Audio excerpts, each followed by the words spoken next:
National income एक ऐसी unit है जिसको पढ़ने से पहले लगता है कि यार ये यूनिट इतनी टफ क्यों है, समझ नहीं आ रहा कि इसको कहां से स्टार्ट करें और कहां तक लेके जाएं, है ना।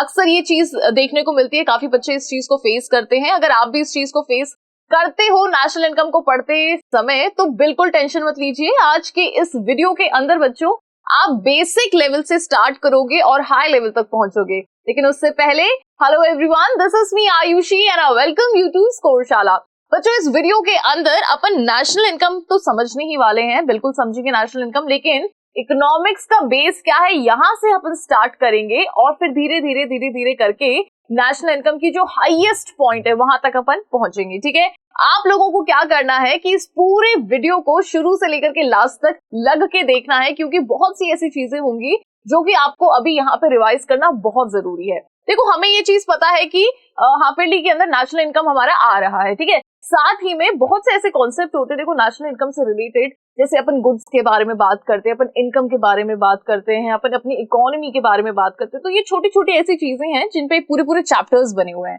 अब हमारे पास में क्या है बच्चों, इतना टाइम तो है नहीं कि हम उन पूरे चैप्टर्स को दोबारा से पढ़ाई करें, उनको है ना दोबारा से अपन रिवाइज करें या उनको दोबारा से, ये अपन नहीं कर सकते। ठीक है, तो यहाँ पे मैंने क्या सोचा कि यार क्यों ना अपन एक ही वीडियो बनाए और उस वीडियो के अंदर अपन जितनी बेसिक चीजें हैं वहां से स्टार्ट करें और नेशनल इनकम को भी इसके अंदर अपन इंक्लूड कर लें। ठीक है, तो अगर आपको भी ऐसा कहीं ना कहीं ऐसी समस्या आई है कभी कि यार नेशनल इनकम नहीं समझ में आ रहा है, क्या है, क्यों है, कुछ भी नहीं आ रहा है, इसके मेथड्स के बारे में कुछ नहीं पता है, क्वेश्चंस कैसे सॉल्व करना है इसके बारे में कुछ नहीं पता है, अगर ऐसी कोई सिचुएशन फेस कर रहे हो तो बिल्कुल टेंशन लेने की जरूरत नहीं है। ठीक है, एक बार फिर मैं आपको बोल रही हूँ कि इस वीडियो को आप लोग बिल्कुल अच्छे से रेफर कर सकते हो। ठीक है, और हाँ, थोड़ा सा ट्रस्ट आपको बिल्ड अप करने में समय लगेगा, लेकिन हाँ, वीडियो के लास्ट तक आप ट्रस्ट अपना बिल्ड कर लोगे। ठीक है, आई मेक श्योर।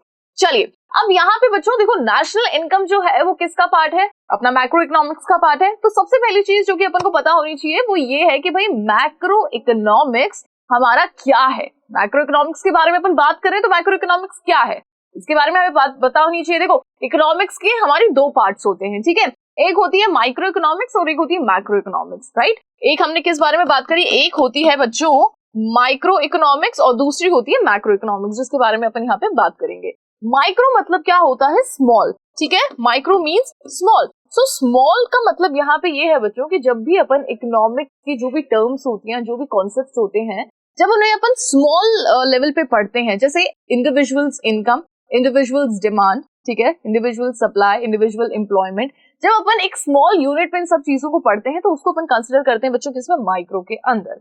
जब अपन इन्हीं चीजों को एक बड़े पैमाने पे पढ़ते हैं, यानी कि पूरी कंट्री के बेसिस पे जो अपन पढ़ते हैं कि कंट्री की इनकम, कंट्री की डिमांड, कंट्री की सप्लाई, कंट्री की इंडस्ट्री, कंट्री की पुअर्टी, कंट्री का एम्प्लॉयमेंट, जब अपन इस लेवल पे इन सब चीजों को पढ़ते हैं तो उसको अपन किस में कंसिडर करते हैं बच्चों, उसको अपन माइक्रो के अंदर कंसिडर करते हैं। देखो, मैक्रो मीन्स होता है लार्ज, इस चीज को आप ध्यान रखिएगा। मैक्रो मतलब होता है लार्ज, ठीक है, लार्ज, या फिर यहाँ पे आप होल भी ले सकते हो, कंसिडर कर सकते हो। सो होल यानी कि ऐसा कॉन्सेप्ट जिसके अंदर अपन सभी चीजों को इन्वॉल्व करते हैं। ठीक है, सो यहाँ पे अगर आपसे मैक्रो इकोनॉमिक्स की डेफिनेशन पूछ ली जाए, so it is the study of economic problems or economic poverty at the level of an economy as whole। ठीक है, यहाँ पे हम पूरी इकोनॉमी को कंसिडर करते हैं। ठीक है, सो इकोनॉमी में अगर कोई समस्या है, अगर किसी का अपन को सुझाव निकालना है, ठीक है भाई, इकोनॉमिक्स क्या है कि भाई हमारी जो रोजमर्रा का जीवन है उसे हम थोड़ा सा क्या करते हैं, आसान बनाते हैं, उसके बारे में थोड़ा सा हम बात करते हैं, उसके बारे में थोड़ा सा हम पढ़ते हैं। This is economics. अभी तक हमने इन्हीं चीजों पे काफी बार डिस्कशन किया है कि यार इकोनॉमिक्स आखिर है क्या। तो हमारा जो कंक्लूजन निकल के आता है वो क्या होता है कि भाई हमारे डेली लाइफ में हम जिन भी चीजों से जुड़े हुए हैं, घर के अंदर सामान लाने से लेकर के इकोनॉमी के अंदर एक्सपोर्ट इंपोर्ट करना, यहाँ तक ये सब इकोनॉमिक्स है। ठीक है, सो यहाँ पे क्या होता है बच्चों, बहुत सी ऐसी प्रॉब्लम्स होती हैं जिसके अपन सोल्यूशंस निकालते हैं, बहुत से ऐसे हम यहाँ पे प्रोग्राम्स बनाते हैं, पॉलिसीज बनाते हैं, हमारी कंट्री को ग्रो कैसे करना है इसके ऊपर अपन चर्चा करते हैं, डेवलपमेंट कैसे लेके आना है कंट्री के अंदर, इन सब चीजों पे अपन बात करते हैं। ठीक है, तो जब अपन पूरी कंट्री के बेसिस पे बात करते हैं तो उसको अपन मैक्रो इकोनॉमिक्स में कंसिडर करते हैं। चलिए, अब यहाँ पे अपन थोड़ा सा आगे बढ़ते हैं और चीजों को थोड़ा सा और अच्छे से समझते हैं। देखो, इकोनॉमी में क्या होता है, हम कंजम्पशन करते हैं, हम प्रोडक्शन करते हैं। ठीक है, यानी कि जो गुड्स एंड सर्विसेज होती हैं उनका प्रोडक्शन क्यों किया जाता है बच्चों, ताकि हम जो लोग हैं यानी कि जो पॉपुलेशन है उनको कंज्यूम कर पाए। ठीक है, हमारी जरूरतों, हमारी जितनी भी जरूरतें होती हैं उनको आसान बनाने के लिए यहाँ पे प्रोडक्शन किया जाता है ना, और उन जरूरतों को फुलफिल करने के लिए हम कंजम्पशन करते हैं। तो हमारी इकोनॉमी में बहुत से ऐसे गुड्स हैं जो कि क्या होते हैं, प्रोड्यूस होते हैं, ठीक है। अब देखो, अब यहाँ पे अपन गुड्स के बारे में ही बात करें। कंजम्पशन गुड्स कौन से होते हैं बच्चों, इनको जरा समझो। सो ये वो गुड्स होते हैं जो कि डायरेक्टली यूज किए जाते हैं अपनी वांट्स को सेटिस्फाई करने के लिए, ठीक है। हमें भूख लगती है, ठीक है, हम क्या करते हैं, हम खाना कंज्यूम करते हैं, यानी कि खाना खाते हैं, उससे क्या होती है, हमारे को थोड़ा सा सेटिस्फैक्शन मिलता है। तो ये वो गुड्स हो गए जो कि डायरेक्टली हमारी वांट्स को सेटिस्फाई करते हैं, इसलिए इनको किस नाम से जानते हैं बच्चों, अपन कंजम्पशन गुड के नाम से इनको अपन जानते हैं। So these are those goods which are directly used for the satisfaction of the human wants. Example, ice cream, milk used by the household, ठीक है। सो कोई भी ऐसे गुड्स जो कि हमारी वांट्स को डायरेक्टली सेटिस्फाई करते हैं, दैट इज कंजम्पशन गुड, ठीक है। अब अपन बात करते हैं बच्चों कैपिटल गुड की। तो देखो, कंजम्पशन गुड्स किसके लिए होते हैं, हाउस होल्ड्स के लिए होते हैं, ठीक है। कैपिटल गुड्स जो होते हैं, ये इनको आप ऐसे दिमाग में पोर्ट्रे करो कि capital goods are for whom, for the producers, ठीक है। अब प्रोड्यूसर्स को गुड्स की क्या जरूरत है, वेल प्रोड्यूसर्स को गुड्स की जरूरत इसलिए है जिससे कि वो अपना प्रोडक्शन बढ़ा सकें, ठीक है। सो इस पर्सपेक्टिव से उनको क्या चाहिए होता है, उनको काफी सारे गुड्स चाहिए होते हैं जिनसे कि उनका प्रोडक्शन बढ़ सके, है ना। अब इन्हीं गुड्स को अपन कैपिटल गुड के नाम से जानते हैं। जैसे कि अगर एक प्रोड्यूसर को अपना प्रोडक्शन बढ़ाना है तो उसे किस चीज की जरूरत पड़ेगी बच्चों, मशीनरी की जरूरत पड़ेगी। अगर कोई फार्मर है तो उसे ट्रैक्टर की जरूरत पड़ेगी, ठीक है, उसे नई टेक्नोलॉजी की जरूरत पड़ेगी, ठीक है। तो ये सारी चीजें क्या होती हैं बच्चों, ये होते हैं कैपिटल गुड्स जो कि एक प्रोड्यूसर की जरूरतों को पूरा करते हैं, उसके प्रोडक्शन को आगे बढ़ने में हेल्प करते हैं, ठीक है। इससे पहले कंजम्पशन के बारे में बात करी थी, तो consumption is for household, capital goods are for producers. Okay, so these are those goods which are used as fixed asset by the producers. तो ये किसके थ्रू यहाँ पे यूज किए जाते हैं बच्चों, प्रोड्यूसर्स के थ्रू यूज किए जाते हैं। किस फॉर्म में यूज किए जाते हैं, फिक्स्ड एसेट के फॉर्म में यूज किए जाते हैं। अभी जैसे अपन बात कर रहे हैं मशीनरी की, तो मशीन क्या है, एक तरीके का फिक्स्ड एसेट है, ठीक है। अगर अपन बात करें लैंड की, तो लैंड क्या है, एक तरीके का फिक्स्ड एसेट है, okay, in the production of goods and services. Example, tractors used by the farmers. तो जो फार्मर्स होते हैं वो अपने प्रोडक्शन को बढ़ाने के लिए किन चीजों का यूज करते हैं बच्चों, ट्रैक्टर्स का यूज करते हैं, ठीक है। सो ये कौन से गुड्स हो जा रहे हैं, ये होते हैं अपने कैपिटल गुड्स। क्लियर। चलिए अब अपन यहाँ पे बात करते हैं बच्चों फाइनल गुड्स की और इंटरमीडिएट गुड्स की। देखो, आपके एग्जाम के अंदर अगर आपसे पूछा जाएगा तो वो इसी तरीके से पूछा जाएगा कि state the difference between consumption goods and capital goods, या फिर आपसे पूछ लिया जाएगा कि right difference between final goods and intermediate goods, ठीक है। तो जो डिफरेंसेस क्रिएट होंगे वो इसी तरह के से होंगे, ठीक है। अब देखो, फाइनल गुड्स कौन से गुड्स होते हैं। सो यहाँ पे क्या होता है बच्चों, एक तरीके की बाउंड्री होती है। जब भी प्रोडक्शन किया जाता है ना, तो वहां पे क्या होता है, एक बाउंड्री होती है। तो कुछ ऐसे प्रोडक्ट्स होते हैं जो कि उन बाउंड्री को क्रॉस करके आप तक पहुंच जाते हैं और आप उनको कंज्यूम कर लेते हो, और आपके कंजम्पशन के बाद में वो गुड्स कहीं और नहीं जाते हैं। जैसे कि सपोज करो, अब ये वाटर बॉटल है, ठीक है। अब ये वाटर बॉटल क्या, ये कभी मैन्युफैक्चर हुई होगी, ठीक है, ये पूरा का पूरा प्रोसेस से गुजर के तब ये मेरे पास आई है, और मेरे पास में हो गई है तो ये सिर्फ मेरी हो गई है, मेरे से आगे किसी और प्रोडक्शन के अंदर इसको नहीं गुजरना पड़ रहा है, ठीक है। तो इसने क्या किया है, इसने अपनी बाउंड्री जो थी उसको क्रॉस कर लिया है, ठीक है। बाउंड्री लाइन कौन सी वाली बच्चों, प्रोडक्शन लाइन की जो बाउंड्री होती है, ठीक है। Suppose this is the line of production boundary, suppose ये प्रोडक्शन बाउंड्री है।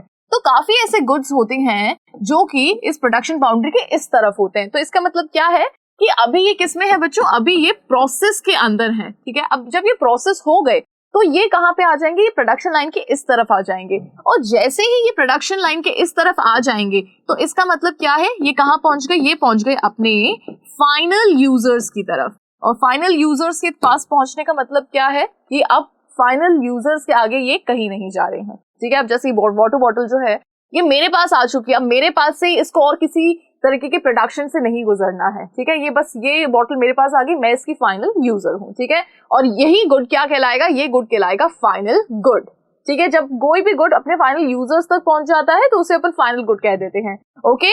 So these are those goods which have crossed the boundary line of production. अब ये वो गुड्स होते हैं जिन्होंने इस बाउंड्री लाइन को क्या कर लिया है बच्चों, क्रॉस कर लिया है, प्रोडक्शन की बाउंड्री लाइन को इन्होंने क्रॉस कर लिया है, and are ready for the use by the final users. और अब ये गुड्स जो हैं वो अपने फाइनल यूजर्स के द्वारा यूज करने के लिए बिल्कुल पूरी तरीके से रेडी हैं। Example, car used by the house hold, machine used by the producers, ठीक है।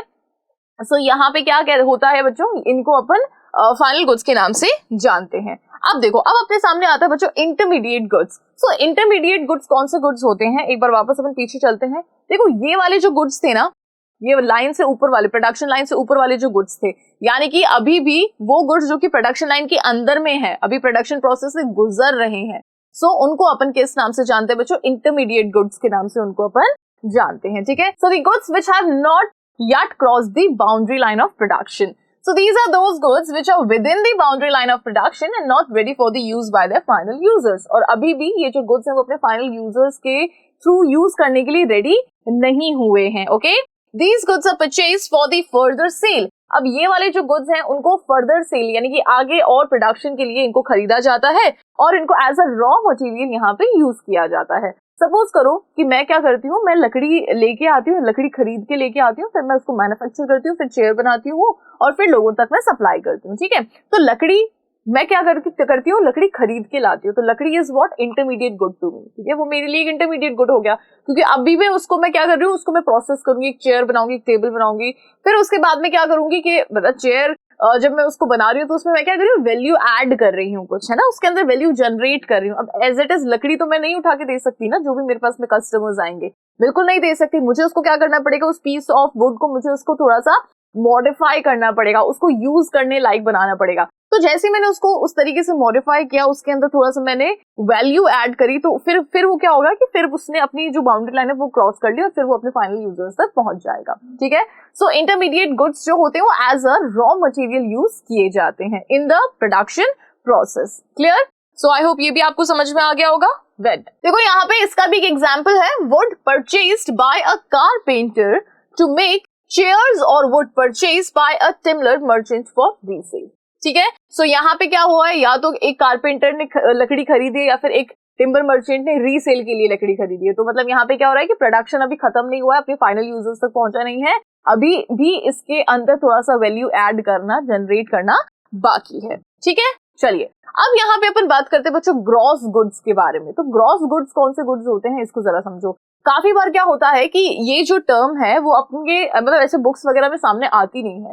ठीक है, क्यों नहीं आती है? क्योंकि मोस्टली या तो इनके नाम कुछ और होते हैं या फिर इन कॉन्सेप्ट्स को अपन को डेप्थ में नहीं पढ़ाया जाता है। ठीक है, तो बुक्स में नहीं होती लेकिन एग्जाम में काफी बार आ जाती है। ठीक है, तो यही तो जाल होता है ना एग्जाम का, जो कि अपन के लिए बुना जाता है कि भाई तुमने ये चीज नहीं पढ़ी, हम तो आपसे यही पूछेंगे। ठीक है, तो लेकिन इस बार हमको ऐसा कोई भी मौका नहीं छोड़ना है। ठीक है, हमको ढूंढ के चीजें निकालनी है और हमें वो चीजें पढ़नी है जो कि एग्जामिनर हमसे पूछ सकता है। ठीक है, सो देखो ग्रॉस गुड्स क्या होते हैं इसको जरा समझो। It refers to the expenditure. Expenditure यानी कि बच्चों खर्चा। तो ये वो खर्चा होता है बाय द प्रोड्यूसर्स, जो कि प्रोड्यूसर्स करते हैं ड्यूरिंग एन अकाउंटिंग ईयर, एक साल के अंदर अंदर किसके ऊपर खर्चा करते हैं बच्चों? On the purchase of all such goods which add to their stock as capital। देखो एक साल के अंदर में क्या होता है कि जो भी प्रोड्यूसर होता है वो अपने स्टॉक को बढ़ाने के लिए क्या करता है, खर्चा करता है। सपोज करो कि मैं यहाँ पे क्या कर रही हूँ कि मैं एक इंडस्ट्री चला रही हूँ, उस इंडस्ट्री के अंदर मुझे काफी सारी मशीन की जरूरत पड़ती है। ठीक है, तो मेरे पास में 4-5 मशीन ऑलरेडी है, लेकिन मुझे एकदम से पता लगता है कि मार्केट में एक नई टेक्नोलॉजी की मशीन आई है जिसमें 1 घंटे के अंदर 100 प्रोडक्ट्स बन के बाहर निकल रहे हैं। तो मैं क्या करूंगी कि मैं उस मतलब अपने प्रोडक्शन के दौरान ही खर्चा करूंगी, एक्सपेंडिचर करूंगी और उस मशीन को मैं खरीदूंगी। ठीक है, तो एग्जिस्टिंग मतलब मेरे पास में स्टॉक है, लेकिन मैं अब उस स्टॉक में एक और चीज ऐड कर रही हूँ, एक और कैपिटल मैं इसके अंदर ऐड ऑन कर रही हूँ। इसी को अपन ग्रॉस गुड्स के नाम से जानते हैं। ठीक है, as well as expenditure on replacement of existing fix asset owing to the depreciation। और काफी बार क्या होता है कि जैसे सपोज करो कि मेरे पास में 2 मशीन्स थी। ठीक है, लेकिन अब क्या हो रहा है कि मार्केट के अंदर नई टेक्नोलॉजी आ गई और मुझे ऐसा लग रहा है कि यार अब ये वाली मशीन्स मुझे इतना आउटपुट नहीं दे रही हैं, तो मुझे ऐसा करना चाहिए कि मुझे इनको रिप्लेस कर देना चाहिए। ठीक है, तो जब मैं उनको रिप्लेस करूंगी, नई मशीन्स लेके आऊंगी, तो वो भी किसके अंदर एड ऑन होंगी, ग्रॉस गुड्स के अंदर एड ऑन होंगी। ठीक है, सो इसको बिल्कुल सिंपल कर देती हूँ, 2 लाइन में इसको समझा देती हूँ। ग्रॉस गुड्स वो गुड्स होते हैं जो कि एक प्रोड्यूसर जिन पे खर्चा करता है, जिन गुड्स पे, और उनको किस तरीके से खरीदता है, एज अ कैपिटल खरीदता है और अपने स्टॉक में जिन्हें एड ऑन करता है। या तो ये होता है या फिर इन गुड्स को खरीद के वो क्या करता है, अपने स्टॉक को रिप्लेस करता है। और इसी को अपन किस नाम से जानते हैं बच्चों? ग्रॉस गुड्स के नाम से जानते हैं। तो ये जो रिप्लेस है यहाँ पे, इसको भी आपको फोकस करना है। ठीक है, तो दोनों सिचुएशंस यहाँ पे आकर हो सकती हैं। क्लियर? चलो It includes net investment, which is expenditure by producers on the purchase of all such goods which add to their existing stock of capital. ठीक है, तो इस डेफिनेशन को थोड़ा सा और इस यहाँ पे इजी किया है कि भाई आपका जो एग्जिस्टिंग स्टॉक है कैपिटल का, उसके अंदर ही आप क्या कर रहे हो, खर्चा कर रहे हो और थोड़ा सा और कैपिटल उसमें ऐड ऑन कर रहे हो. ठीक है. Depreciation, which is expenditure by a producers on the replacement. अब देखो depreciation ये वर्ड पहले भी आया, यहाँ पे भी आ गया है. Depreciation क्या होता है इसको थोड़ा डेप्थ में बताऊंगी, लेकिन यहाँ पे मैं अभी आपको ये बता देती हूँ कि जब भी किसी भी प्रोडक्ट की वैल्यू में लॉस होता है तो उसे अपन depreciation कहते हैं. ठीक है, इसको एग्जाम्पल के थ्रू में समझाऊंगी अभी आगे. ठीक है, so depreciation which is expenditure by the producer on the replacement of the existing stock. देखो, जब भी प्रोड्यूसर क्या करता है, अपनी मशीन रखी हुई है उस मशीन को रिप्लेस करता है, उसकी जगह पे नई लेके आता है, तो वो क्या हो रहा है, वो जो पुरानी मशीन है उसकी वैल्यू में लॉस हुआ है तभी नई मशीन आई है, तो यही क्या कहलाता है बच्चों, ये डेप्रिसिएशन कहलाता है. ठीक है, of existing fixed asset owing to their depreciation. So gross investment is equals to net investment plus depreciation. ठीक है, ओके. सो यहाँ पे ग्रॉस इन्वेस्टमेंट, ग्रॉस मतलब क्या होता है, देखो आगे नेशनल इनकम में जब जब अपन पढ़ेंगे ग्रॉस वर्ड, तो ग्रॉस वर्ड का मतलब आप लोगों ने ध्यान रखना है बच्चों, ग्रॉस मीन्स होता है टोटल. ठीक है, सो टोटल इन्वेस्टमेंट के अंदर नेट होता है. ठीक है, net plus dep. Net plus dep यानी कि नेट तो आप समझ ही गए, डेप यानी कि डेप्रिसिएशन. सो नेट मतलब कोई नया यहाँ पे कैपिटल एड ऑन करना. So net is what, net is नया. Okay, and dep is what, dep is replace. ठीक है, किसी मशीन को रिप्लेस कर दिया. तो जब भी हम कुछ नया एड ऑन करते हैं, जब भी हम कुछ रिप्लेस करते हैं, ठीक है, तो ये क्या करता है, ये हमारे एग्जिस्टिंग स्टॉक के अंदर कुछ ना कुछ चेंजेस लेके आता है, और इसी को अपन क्या बोलते हैं बच्चों, टोटल या फिर ग्रॉस इन्वेस्टमेंट के नाम से इसको अपन जानते हैं. ठीक है, I hope this much is clear to you all. Okay, चलिए अब अपन यहाँ पे डेप्रिसिएशन के कॉन्सेप्ट को थोड़ा सा समझते हैं. देखो डेप्रिसिएशन क्या होता है बच्चों, अभी ना अपन क्या कर रहे हैं कि यहाँ पे इसको स्टोरी की तरह समझते हैं. ठीक है, एक छोटा सा एग्जांपल लेती हूँ, अक्सर मैं यही एग्जांपल लेती हूँ, लेकिन हाँ ठीक है, इस एग्जांपल से क्या होता है कि चीजें थोड़ी सा और इजी हो जाती हैं और अच्छे से समझ में आती है, तो फिर ठीक है चलो यही वापस ले लेते हैं. देखो सपोज करो कि आप लोगों ने क्या किया था, एक मोबाइल फोन खरीदा. ठीक है, अब इस मोबाइल फोन को जब आपने खरीदा है तो ये कितने का था, सपोज करो ये मोबाइल फोन जब आपने खरीदा तो ये था 5000 का. ठीक है, साल भर चलाया, 2 साल चलाया, ये गिरा भी नीचे, इसकी स्क्रीन भी टूटी, इसके अंदर थोड़ी सी दिक्कतें भी आई, स्पेस भी फुल हो गई, 2-3 साल मैक्सिमम आपने इसको चला लिया. अब आपके दिमाग में आया कि यार अब बस बहुत हो गया, OnePlus कितना चलाना है यार, अब आईफोन 14 आ गया, अब आईफोन 14 लेना है. अब क्या करना है, आईफोन 14 लेना है तो उसके लिए अपने दोस्त की किडनी बेचनी पड़ेगी. ठीक है, तो मतलब ये सारी फितूरी आपके दिमाग में चल रही है कि अब तो आईफोन 14 लेना है और अब चाहे कुछ भी हो जाए, भले उसी दोस्त की किडनी बेचनी पड़े तो भले बेच देंगे यार, फिर लेना तो आईफोन 14 है अब. ठीक है, इट इज इन ट्रेंड. तो मतलब ऐसी सी सिचुएशन आ गई. ठीक है, अब आप लोग क्या कर रहे हो कि यार हाँ फोन तो लेना है, पर अब उस फोन के लिए लेने के लिए मैं क्या करूं कि ये मैंने खरीदा तो था 5000 का फोन, अब ये यूं ही है, मतलब अब क्या है कि अब इसका ये तो डब्बा हो गया कि कितनी बार गिर चुका है, इसकी वैल्यू पूरी खत्म हो गई, वैल्यू में इसके लॉस आ गया. अब मुझे इसको क्या करना चाहिए, इसको मुझे सेल आउट कर देना. ठीक है, सेल आउट कर देना का मतलब क्या है कि अगर कोई भले ही कितने कम में भी मुझसे अगर ले लेता है, अगर 5000 के फोन के अगर मुझे कोई 2000 भी दे देता है तो व्हाई नॉट. ठीक है, तो एक ऐसे ही किसी से डील हुई और उन्होंने कहा कि चलो ठीक है मैं ही आपसे फोन ले लूंगा, आपने इस फोन को खूब चलाया है, खूब गिराया है, सब किया है, 2 साल आपने इस फोन को चलाया है, मैं आपसे सपोज करो मैं आपसे ले लेता हूँ इस फोन को इन 2000 रुपीज. ठीक है, 2000 में मैं आपसे ले लेता हूँ. जितने में आपने खरीदा था वो रेट मैं आपको नहीं दे सकता क्योंकि इसको आपने चलाया भी तो है, इसकी वैल्यू में लॉस हुआ है यार आफ्टर ऑल, तो मैं आपको इसके नाना करके मैं आपको 2000 रुपए दे दूंगा. तो फिर भाई सोचा कि चलो ठीक है दे दो. तो देखो अब यहाँ पे हुआ क्या है बच्चों, इस मोबाइल फोन के वैल्यू में लॉस आया है. कितना लॉस हुआ, 3000 रुपीज का लॉस हुआ. इसी को अपन किस नाम से जानते हैं बच्चों, इसी को अपन कहते हैं डेप्रिसिएशन. जब भी किसी गुड की वैल्यू में लॉस होता है उसको अपन डेप्रिसिएशन के नाम से जानते हैं. ठीक है, जब उसकी वैल्यू में लॉस होता है तो अपन उसको रिप्लेस करते हैं या फिर नया खरीद के लेके आते हैं, है ना, एक ही बात हो गई. वैसे तो रिप्लेस करने का मतलब कि इसकी जगह पे दूसरा यहाँ पे इंस्टॉल कर देना, ये भी यूज करें और एक और भी एड ऑन कर देना. तो या तो हम एड ऑन कर देते हैं या फिर उसको रिप्लेस कर देते हैं. So this is the concept of depreciation. So जब भी डेप्रिसिएशन का कॉन्सेप्ट है बच्चों तो आपको क्या याद रखना है, loss in the value of the fixed asset, इस लाइन को आप लोगों को बिल्कुल ढंग से याद करना है और इस एग्जाम्पल को भी आप लोगों ने ध्यान रखना है। आईफोन 14 आएगा जब की बात है, लेकिन अभी एग्जाम्पल के अंदर तो हमने आईफोन 14 ले लिया है, खुश हो जाओ। ओके चलो, सो डेप्रिसिएशन यानी कि loss of value of fixed asset. जब भी फिक्स्ड एसेट की वैल्यू में लॉस होता है तो उसको अपन डेप्रिसिएशन कहते हैं। ठीक है, कैपिटल गुड्स, अब यहाँ पे अपन बोल रहे हैं ना कि loss of value of the fixed asset. Fixed asset क्या, कौन से फिक्स्ड एसेट्स? जो कैपिटल गुड्स होते हैं, जो मशीन होती है, ठीक है, लैंड हो गया, मशीन हो गई, कोई नई टेक्नोलॉजी हो गई, तो जब इनकी वैल्यू में लॉस होता है तो इनको अपन रिप्लेस करते हैं, नया लेके आते हैं। So in use on account of their normal wear and tear. अब अगर नॉर्मल टूट फूट भी हुई है तो भी हम क्या करेंगे, तभी तो उसको हम चेंज करने का सोचेंगे। मोबाइल तो था मेरे पास में, ठीक है, मोबाइल तो था, लेकिन अब क्या था कि यार इसकी स्पेस भर गई और ये मेरे को इतना कुछ समझ नहीं आ रहा, 3 साल चला लिया, अब क्या इसकी जान लेनी है? नहीं, तो मतलब और ट्रेंड में भी अब नहीं रहा और इसमें नॉर्मल टूट फूट भी हुई है तो मेरे को अब नहीं जम रहा है, ठीक है। तो द थिंग इज कि अब जब भी हमारे फिक्स्ड एसेट के अंदर कोई भी नॉर्मल वेयर एंड टेयर होता है या फिर कुछ नॉर्मल टूट फूट होती है या फिर ये टेक्नोलॉजी थोड़ी सी चेंज हो जाती है, तब हम सोचते हैं कि यार why not to try something else, ठीक है।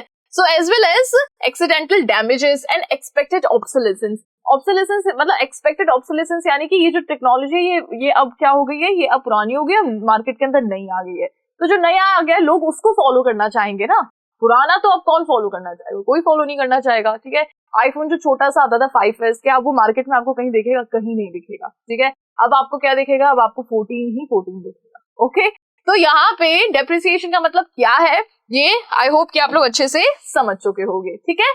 चलिए अब यहाँ पे देखो एक और कॉन्सेप्ट आता है बच्चों। अभी तक अपन ने काफी सारे कॉन्सेप्ट क्लियर कर लिए हैं नेशनल इनकम के, ठीक है। थोड़े करके इसको अपन ने समझा है, इससे ज्यादा डेप्थ में आपके एग्जाम में नहीं पूछा जाता है। और कॉन्सेप्ट्स अगर आप अच्छे से समझ लोगे तो आप क्वेश्चंस इजीली सॉल्व कर लोगे, ठीक है। तो अपना मेन मोटिव ये है कि जो बेसिक कॉन्सेप्ट्स होते हैं ना उनको अपन पहले क्लियर करें, क्योंकि अक्सर क्या होता है कि अपन वीडियोस देखते हैं या फिर अगर कहीं अपन पढ़ने के लिए भी निकलते हैं तो क्या होता है कि अपन को बेसिक कॉन्सेप्ट्स को के बारे में अपन बात नहीं करते, अपन सीधे नेशनल इनकम वाला पेज खोलते हैं और उसको पढ़ना स्टार्ट कर देते हैं। तो उसको पढ़ने से कोई सेंस नहीं है जब तक आप बेसिक इन चीजों को नहीं समझोगे, ठीक है। तो अब यहाँ पे अपन जो अगला कॉन्सेप्ट कर रहे हैं बच्चों, it is of stock and flow concept. देखो दो कॉन्सेप्ट होते हैं यहाँ पे, स्टॉक और फ्लो। स्टॉक यानी कि पॉइंट ऑफ टाइम, फ्लो यानी कि पीरियड ऑफ टाइम, इस चीज को याद रख लेना, ठीक है। स्टॉक यानी कि point of time, okay, and flow यानी कि पीरियड ऑफ टाइम, ठीक है। अब क्या है ये point of time and period of time, तो जरा सा समझो। सो यहाँ पे बच्चों स्टॉक और फ्लो क्या है, all variables in the economics like income, consumption, capital, investments are classified either as a stock variable or the flow variable. अब देखो हमारे इकोनॉमिक्स में जितनी भी वेरिएबल्स होते हैं, कौन कौन से, हमारी इनकम हो गई, हमारा इन्वेस्टमेंट हो गया, हमारा कंजम्पशन हो गया, हमारा कैपिटल हो गया, इन सभी को ना अपन कैलकुलेट कैसे करते हैं। तो बच्चों इनको अपन ने क्या कर रखा है कि दो वेरिएबल्स के अंदर इनको अपन ने डिस्ट्रीब्यूट कर रखा है, ठीक है। कुछ हो जाते हैं स्टॉक, कुछ हो जाते हैं फ्लो। अब स्टॉक कब कहते हैं इन्हें अपन? So stock variable are those variable which are measured at a point of time. Stock variable वो वेरिएबल होते हैं जिनको एक पर्टिकुलर पॉइंट ऑफ टाइम में हम क्या करते हैं, मेजर करते हैं, ठीक है। कि हम बोलते हैं कि भाई 1 जनवरी 2020 को मेरे अकाउंट में 50,000 रुपए थे, मेरी जो सैलरी थी वो 50,000 थी, ठीक है, 1 जनवरी 2020 को। तो इसलिए मैं क्या कंसिडर कर रही हूँ, इसके अंदर मैं आपको ये बता रही हूँ कि हाँ इस पर्टिकुलर पॉइंट ऑफ टाइम पे मेरे पास में ये चीज इतनी अवेलेबल थी, ठीक है। So example capital and wealth, okay. Flow variable क्या होता है, देखो flow variable are those variable which are measured as per unit of time period. So यहाँ पे अपन टाइम पीरियड को कंसिडर करते हैं, ठीक है, कि पिछले 15 दिनों के अंदर ऐसा ऐसा हुआ था, पिछले महीने मेरे पास में मेरे अकाउंट में इतने रुपए थे। So I am not emphasizing on specific point of time over here, I am specifying on a period over here, ठीक है। So flow is for period and stock is for point of time. अब जैसे flow का example देखा जाए तो income per month, investment per year, ठीक है। आपके साल भर में पूरा इन्वेस्टमेंट कितना होता है तो उसको अपन पूरे साल का इसको अपन कंसिडर करते हैं। अगर आपसे पूछा जाए कि इस पर्टिकुलर दिन पे आपने कितना इन्वेस्टमेंट किया था, फिर वो क्या हो जाएगा, आपका स्टॉक हो जाएगा, ठीक है। सो आई होप कि दोनों कॉन्सेप्ट्स आपको अच्छे से क्लियर हो गए होंगे, ठीक है। नाउ अब अपन बात करते हैं बच्चों इंटरसेक्टरल फ्लोज। हमारी इकोनॉमी में क्या होता है कि हमको ये चीज पता है, बिल्कुल छोटी क्लासेस के अंदर हमने पढ़ी थी कि भाई हाँ सेक्टर्स होते हैं, प्राइमरी, सेकेंडरी, टर्शरी, ये सभी सेक्टर्स होते हैं, सभी में क्या होता है, गुड्स एंड सर्विसेज का फ्लो होता है। और इसी को ही अपन किस नाम से जानते हैं बच्चों, इंटरसेक्टरल फ्लो के नाम से जानते हैं, जब अलग अलग सेक्टर्स के अंदर गुड्स एंड सर्विसेज का फ्लो होता है। अब यहाँ पे जब अपन बात कर रहे हैं इंटरसेक्टरल फ्लो की, तो यहाँ पे बच्चों अपन प्राइमरी सेकेंडरी टर्शियरी की बात नहीं कर रहे, यहाँ पे अपन बात करें हाउस होल्ड की, प्रोड्यूसर्स की, ठीक है। सो इनके बीच में जब गुड्स एंड सर्विसेज का फ्लो होता है, और ये भी बहुत अलग अलग तरीके से होता है, इन सबको अपन समझते हैं, ठीक है। So intersectoral flows refer to the flow of goods and services as well as the flow of money among the different sectors of the economy.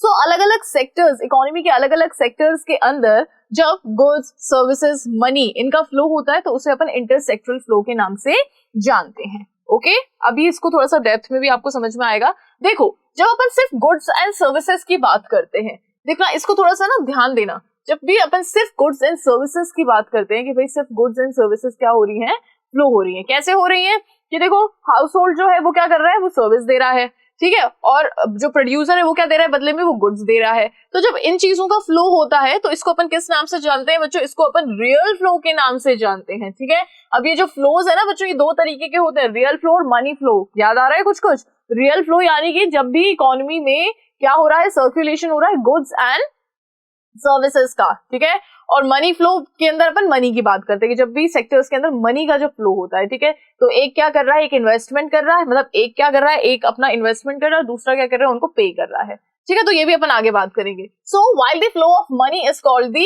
Money flow, और जब भी इनके अंदर मनी का फ्लो होता है तो उसको अपन मनी फ्लो के नाम से जानते हैं, ठीक है। Now these flows both real and money flow point to intersectoral interdependence or the dependence on of one sector on the another. अब देखो बच्चों, ये जो दोनों फ्लोज जिनकी हमने बात करी है, money flow and real flow, ये क्या दर्शाते हैं कि यहाँ पे हाउस होल्ड किस पे डिपेंड करते हैं, प्रोड्यूसर्स पे डिपेंड करते हैं, प्रोड्यूसर्स किस पे डिपेंड करते हैं, हाउस होल्ड पे डिपेंड करते हैं, ठीक है। प्रोड्यूसर्स हाउस होल्ड पे किस तरीके से डिपेंड करते हैं कि भाई अगर उन्हें लेबर की जरूरत है तो उन्हें कहाँ से मिलेगी, हाउस होल्ड से मिलेगी। अगर उन्हें किसी चीज की, जैसे उन्हें लैंड की जरूरत है, अगर उन्हें किसी रेंटेड अपार्टमेंट की जरूरत है, या फिर उन्हें किसी भी चीज की जरूरत है, सो एज अ सर्विस अगर उन्हें किसी की चाहिए तो उनको किसके लेनी पड़ेगी, हाउस होल्ड से लेनी पड़ेगी, ठीक है, ग्रेट। अब क्या होता है कि हाउस होल्ड अपनी सर्विसेज देते हैं, बदले में प्रोड्यूसर उनको पे करते हैं, वेजेस में देते हैं, ठीक है। अब इनके पास में क्या आती है, हाउस होल्ड के पास में इनकम आ रही है। अब जब इनके पास में इनकम आ रही है तो वो इनकम खर्च कहाँ होगी, जो प्रोड्यूसर गुड्स बना रहा है उन पे खर्च होगी। तो यहाँ पे क्या हो रहा है कि ये सब आपस में क्या है, कनेक्टेड है। ऑलराइट, यहाँ पे हाउस होल्ड कनेक्टेड है प्रोड्यूसर से, प्रोड्यूसर कनेक्टेड है हाउस होल्ड से। So these intersectoral independence are satisfied through a system of mutual exchanges. अब ये जो इंटरडिपेंडेंस है किस तरीके से सेटिस्फाई की जाती होती है बच्चों, एक सिस्टम है म्यूचुअल एक्सचेंजेस वाला, उससे। And mutual exchanges lead to intersectoral flows of money as well as goods and services, ठीक है। सो ये जो म्यूचुअली एक्सचेंज होते हैं, ये जो सिस्टम है जिसमें एक क्या दे रहा है, एक सेक्टर अपनी सर्विस दे रहा है उसको, और जो दूसरा सेक्टर है वो सर्विस के बदले में वेजेस दे रहा है, ठीक है। फिर क्या हो रहा है कि इन वेजेस से एक सेक्टर उन गुड्स को खरीद रहा है और अगले की क्या बन रही है, अगले की इनकम बन रही है। सो इस तरीके से क्या हो रहा है कि एक्सचेंजेस यहाँ पे पॉसिबल हो पा रहे हैं, okay. So these flows are the essence of modern economic activity, as the entire economic activity revolves around these intersectoral flows. आप सपोज करो कि आज आप कुछ भी कंज्यूम ना करो, आप क्या कर रहे हो कि आप सोच लिया कि आज के बाद में मैं मार्केट नहीं जाऊंगा, कुछ भी नहीं खरीदूंगा और मुझे किसी भी चीज की जरूरत नहीं है। आपने ये इस चीज को डिसाइड कर लिया, ठीक है। अब आपने जब इस चीज का डिसीजन ले लिया है तो फिर क्या होगा कि मार्केट के अंदर जो प्रोड्यूसर है वो किसके लिए प्रोड्यूस करेंगे, जब खरीदने वाला ही नहीं है, जब खरीदने वाला खरीदना ही नहीं चाहता है तो फिर प्रोड्यूसर्स प्रोडक्शन किस लिए करेंगे, नहीं करेंगे, ठीक है। अब जब प्रोड्यूसर प्रोडक्शन ही नहीं कर रहा है तो आप अपनी सर्विसेज, आपको बुलाएगा भी नहीं एज अ लेबर काम करने के लिए, वो आपको बुलाएगा भी नहीं। तो जब आपको बुलाएगा नहीं तो आपकी इनकम भी जनरेट नहीं होगी। तो कुल मिलाकर के यहाँ पे ये जो कंजम्पशन है और जो प्रोडक्शन है, ये हमारी इकोनॉमी का क्या है बच्चों, एसेंस है, मॉडर्न इकोनॉमी का एसेंस है। यानी कि हमारी पूरी की पूरी इकोनॉमी इसी चीज के अराउंड रिवॉल्व करती है ना। एक बनाता है तो दूसरा खाता है, और एक खा रहा है तभी दूसरा बना रहा है, सिर्फ इतना सा चीज है। मम्मी खाना बनाती है तो आपको खाना है, ठीक है, मतलब आप खा पाते हो। The thing is, if mamma is cooking food तो यहाँ पे आप खा पा रहे हो, ठीक है। और दूसरी चीज ये होती है क्योंकि आप रोज खाते हो इसलिए मम्मी को खाना बनाना है, ठीक है। तो मतलब क्या हो रहा है कि यहाँ पे दोनों आपस में क्या है, लिंक्ड अप है दोनों चीजें, ठीक है। To illustrate, factor services flow from household to the producer. अब देखो यहाँ पे मैं ना इसको थोड़ा सा आप लोगों को और इजी बनाने के लिए इसको थोड़ा सा मैं बता दूं, ठीक है। तो ये क्या है बच्चों, ये है अपना हाउस होल्ड, ठीक है। हाउस होल्ड यानी कि वो सेक्टर जो कि कंज्यूम करता है, हाउस होल्ड, ठीक है। अब यहाँ पे अपन ले लेते हैं प्रोड्यूसर्स। ओके, सो एक तरफ क्या हो रहा है, पेन का कलर थोड़ा सा अपन रेड कर लेते हैं यहाँ पे।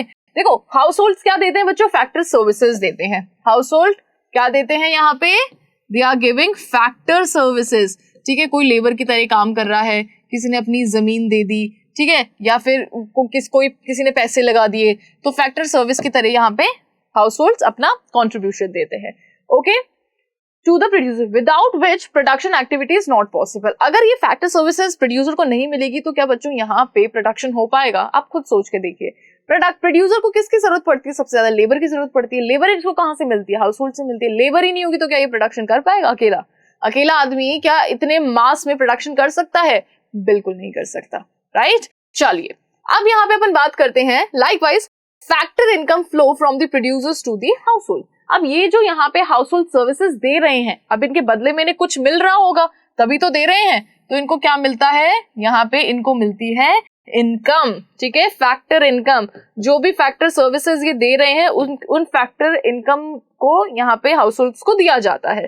ठीक है, without which the consumption activity is not possible. अब देखो इन लोगों को इनकम मिल रही है तभी ये कंजम्पशन कर पा रहे हैं, करेक्ट। चलिए now circular flow of income. अब यहाँ पे अपन सर्कुलर फ्लो ऑफ इनकम की बात करते हैं। देखो अभी अपन ने किस बारे में बात करी? इंटरसेक्टरल फ्लो के बारे में बात करी, यानी कि यहाँ पे अपन किस पे एम्फेसाइज कर रहे थे बच्चों? सेक्टर पे एम्फेसाइज कर रहे थे। ठीक है, सेक्टर्स यानी कि house hold sector and producer sector. ठीक है, सो कंफ्यूज बिल्कुल नहीं होना है आप लोगों ने। यहाँ पे अभी तक अपन सेक्टर्स के बारे में बात कर रहे थे, अब अपन बात करेंगे सर्कुलर फ्लो ऑफ इनकम की। ठीक है, सो ये भी एक तरीके का कैसा फ्लो है बच्चों? ये भी एक तरीके का सर्कुलर फ्लो है। ठीक है, लेकिन यहाँ पे जो ये फ्लो हो रहा है ये किसका फ्लो है बच्चों? ये इनकम का फ्लो है। ठीक है, this is the flow of income. अब ये किस तरीके से होता है इसको जरा समझिएगा। So circular flow of income also called circular flow of money. अच्छा, अब इसको और किस नाम से जानते हैं बच्चों? इसका भी ध्यान रखिएगा। इसको अपन कहते हैं सर्कुलर फ्लो ऑफ मनी। ठीक है, सो अगर आपके एग्जाम के अंदर ये सर्कुलर फ्लो ऑफ मनी के नाम से पूछ लिया जाए तो आपने पूरे कंफ्यूज नहीं होना है। इसका मतलब ये है कि अपन सर्कुलर फ्लो ऑफ इनकम के बारे में ही यहाँ पे बात करें। इनकम और मनी में कंफ्यूज नहीं होना है। ठीक है, so it is a concept that brings out how income flow across different sectors of the economy. अब यहाँ पे इनकम जो है वो किस तरीके से डिफरेंट सेक्टर्स के अंदर फ्लो करती है उसके बारे में अपन यहाँ पे बात करते हैं। देखो अभी यहाँ पे क्या था कि यहाँ पे अपन गुड्स का बात कर रहे थे कि गुड्स किस तरीके से बनते हैं। सर्विस हाउस होल्ड अपनी सर्विसेज देते हैं, तो यहाँ पे गुड्स बनते हैं और बदले में इनको क्या दिए जाते हैं? वेजेस दिए जाते हैं। जो भी फैक्टर इनकम होते हैं उनको ये चीज प्रोवाइड कराई जाती है। अब यहाँ पे अपन बात करें बच्चों इनकम के बारे में कि जो इनकम है वो किस तरीके से यहाँ पे बनती है। So it shows how household, the owner of the factors of the production, render their factor services. So देखो बिल्कुल सेम कॉन्सेप्ट है। यहाँ पे एक तरफ अपन ले लेते हैं जिसको यहाँ पे अपन एक तरफ ले लेते हैं बच्चों हाउस होल्ड्स को। ठीक है, so these are households. तो हाउस होल्ड्स क्या करते हैं? ये यहाँ पे प्रोड्यूसर्स को कुछ ना कुछ प्रोवाइड करवाते हैं। और ये क्या प्रोवाइड करवाते हैं प्रोड्यूसर्स को?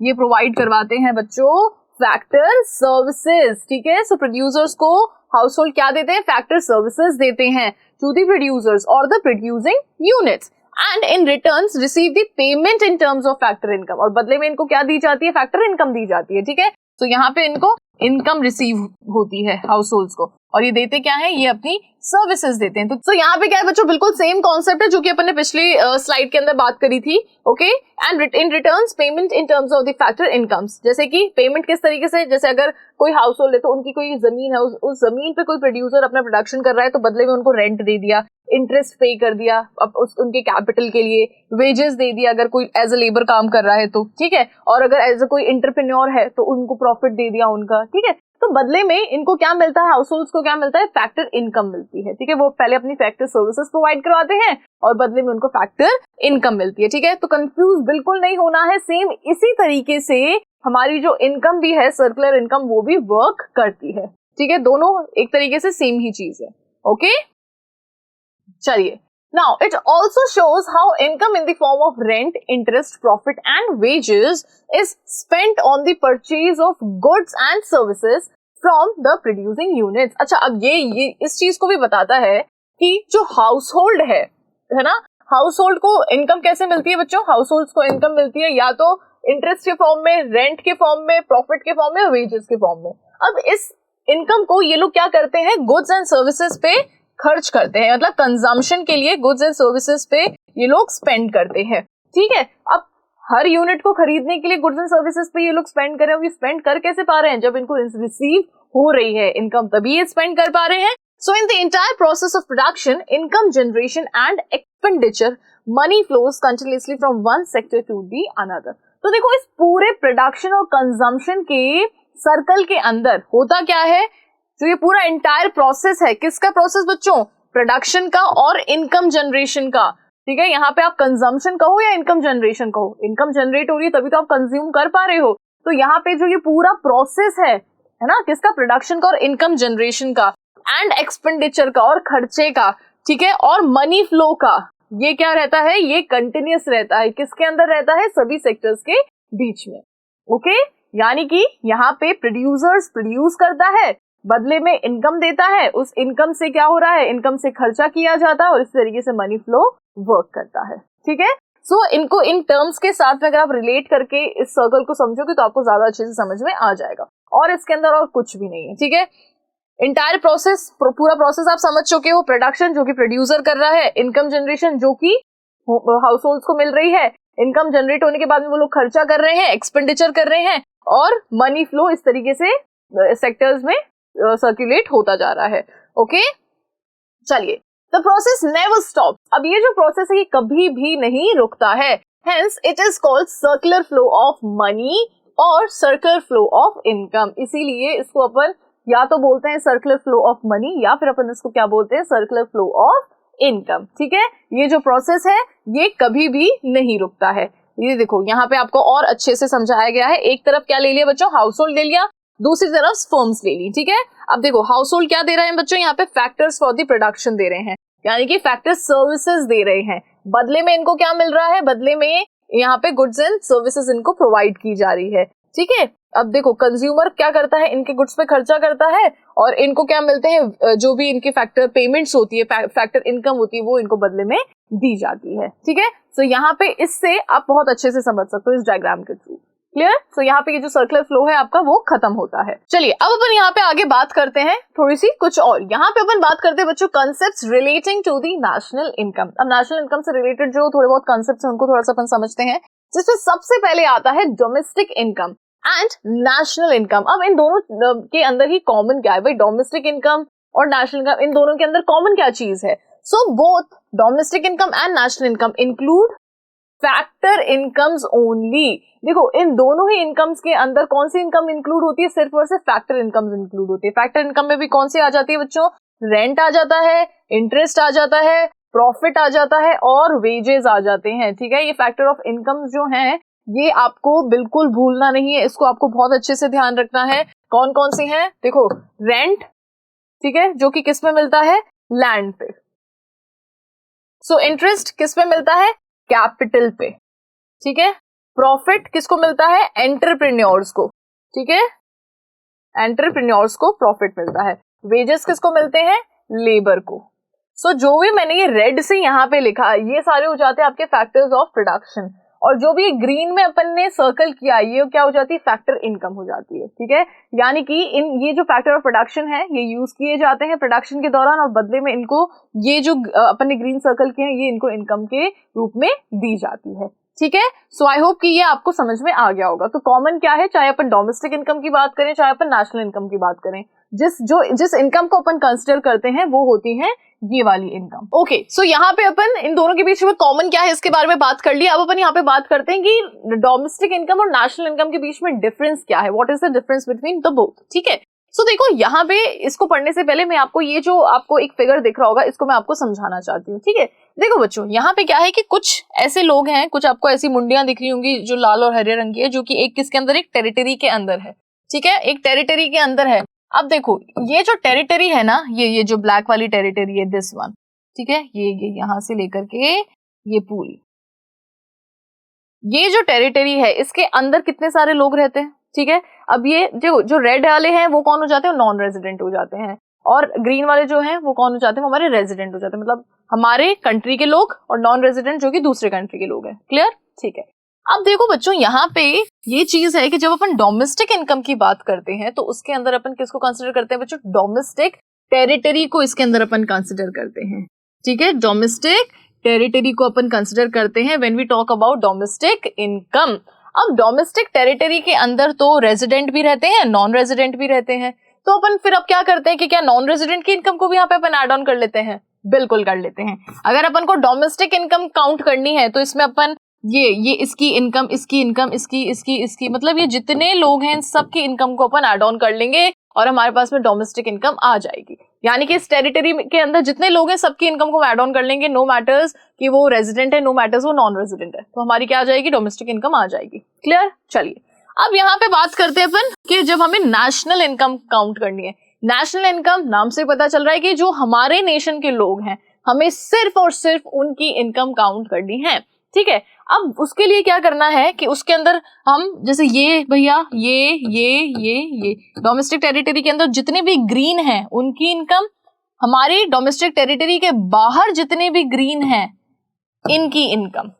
ठीक है, यानी कि हमारी कंट्री में जो इंडियंस हैं, रेजिडेंट्स हैं, उनकी इनकम और हमारी टेरिटरी से बाहर जो इंडियंस हैं, है ना, हमारी कंट्री के जो लोग हैं जो बाहर रहते हैं उनकी इनकम, इन सभी की इनकम को हम नेशनल इनकम कहते हैं। ठीक है, इन सभी की इनकम को जोड़ के हम नेशनल इनकम निकाल लेते हैं। ठीक है, अब यहाँ पे ये जो टेरिटरी नेशनल इनकम निकालते वक्त जो ये टेरिटरी ना उसका कोई मतलब नहीं है, बस हम यहाँ पे किसको एलिमिनेट करते हैं? जो कि नॉन रेजिडेंट्स होते हैं, इनको लाल वालों को अपन यहाँ पे बिल्कुल एलिमिनेट कर देते हैं। अपन सिर्फ और सिर्फ जो ग्रीन वाले हैं, ठीक है, हमारे देश में और देश से बाहर, उनकी इनकम को हम क्या कहते हैं? नेशनल इनकम कह के हम इसको यहाँ पे कंसिडर करते हैं। ठीक है, सो वापस से एक बार शॉर्ट में बता देती हूँ, डोमेस्टिक टेरिटरी यानी कि डोमेस्टिक इनकम के अंदर हम किन लोगों को काउंट करते हैं? वो सभी लोग, रेजिडेंट, नॉन रेजिडेंट, सभी लोग जो कि इस टेरिटरी के अंदर हैं।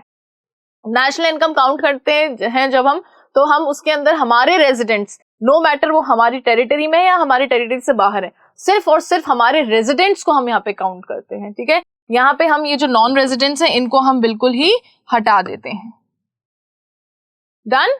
चलिए अब इसकी जो डेफिनेशन है उसको मैं थोड़ा सा आप लोगों को समझाना चाहती हूँ, तो एक बार इसकी डेफिनेशन की तरफ देखिए।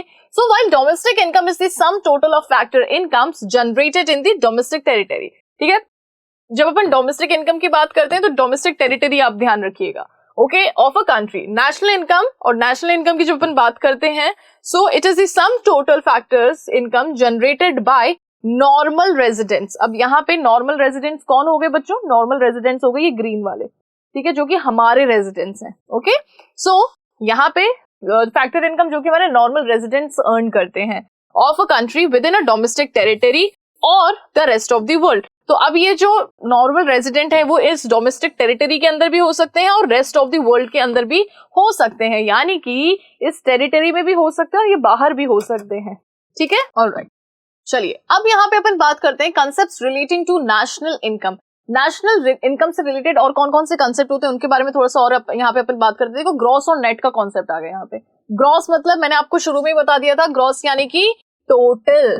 ठीक है, अब ये टोटल कैसे बनता है ये भी मैंने आपको बताया था, नेट प्लस डेप्रिसिएशन। ठीक है, नेट और डेप्रिसिएशन को जब अपन मिला देते हैं तो वो क्या बन जाता है? वो ग्रॉस बन जाता है। और जब अपन को सिर्फ नेट चाहिए होता है तब अपन क्या करते हैं बच्चों?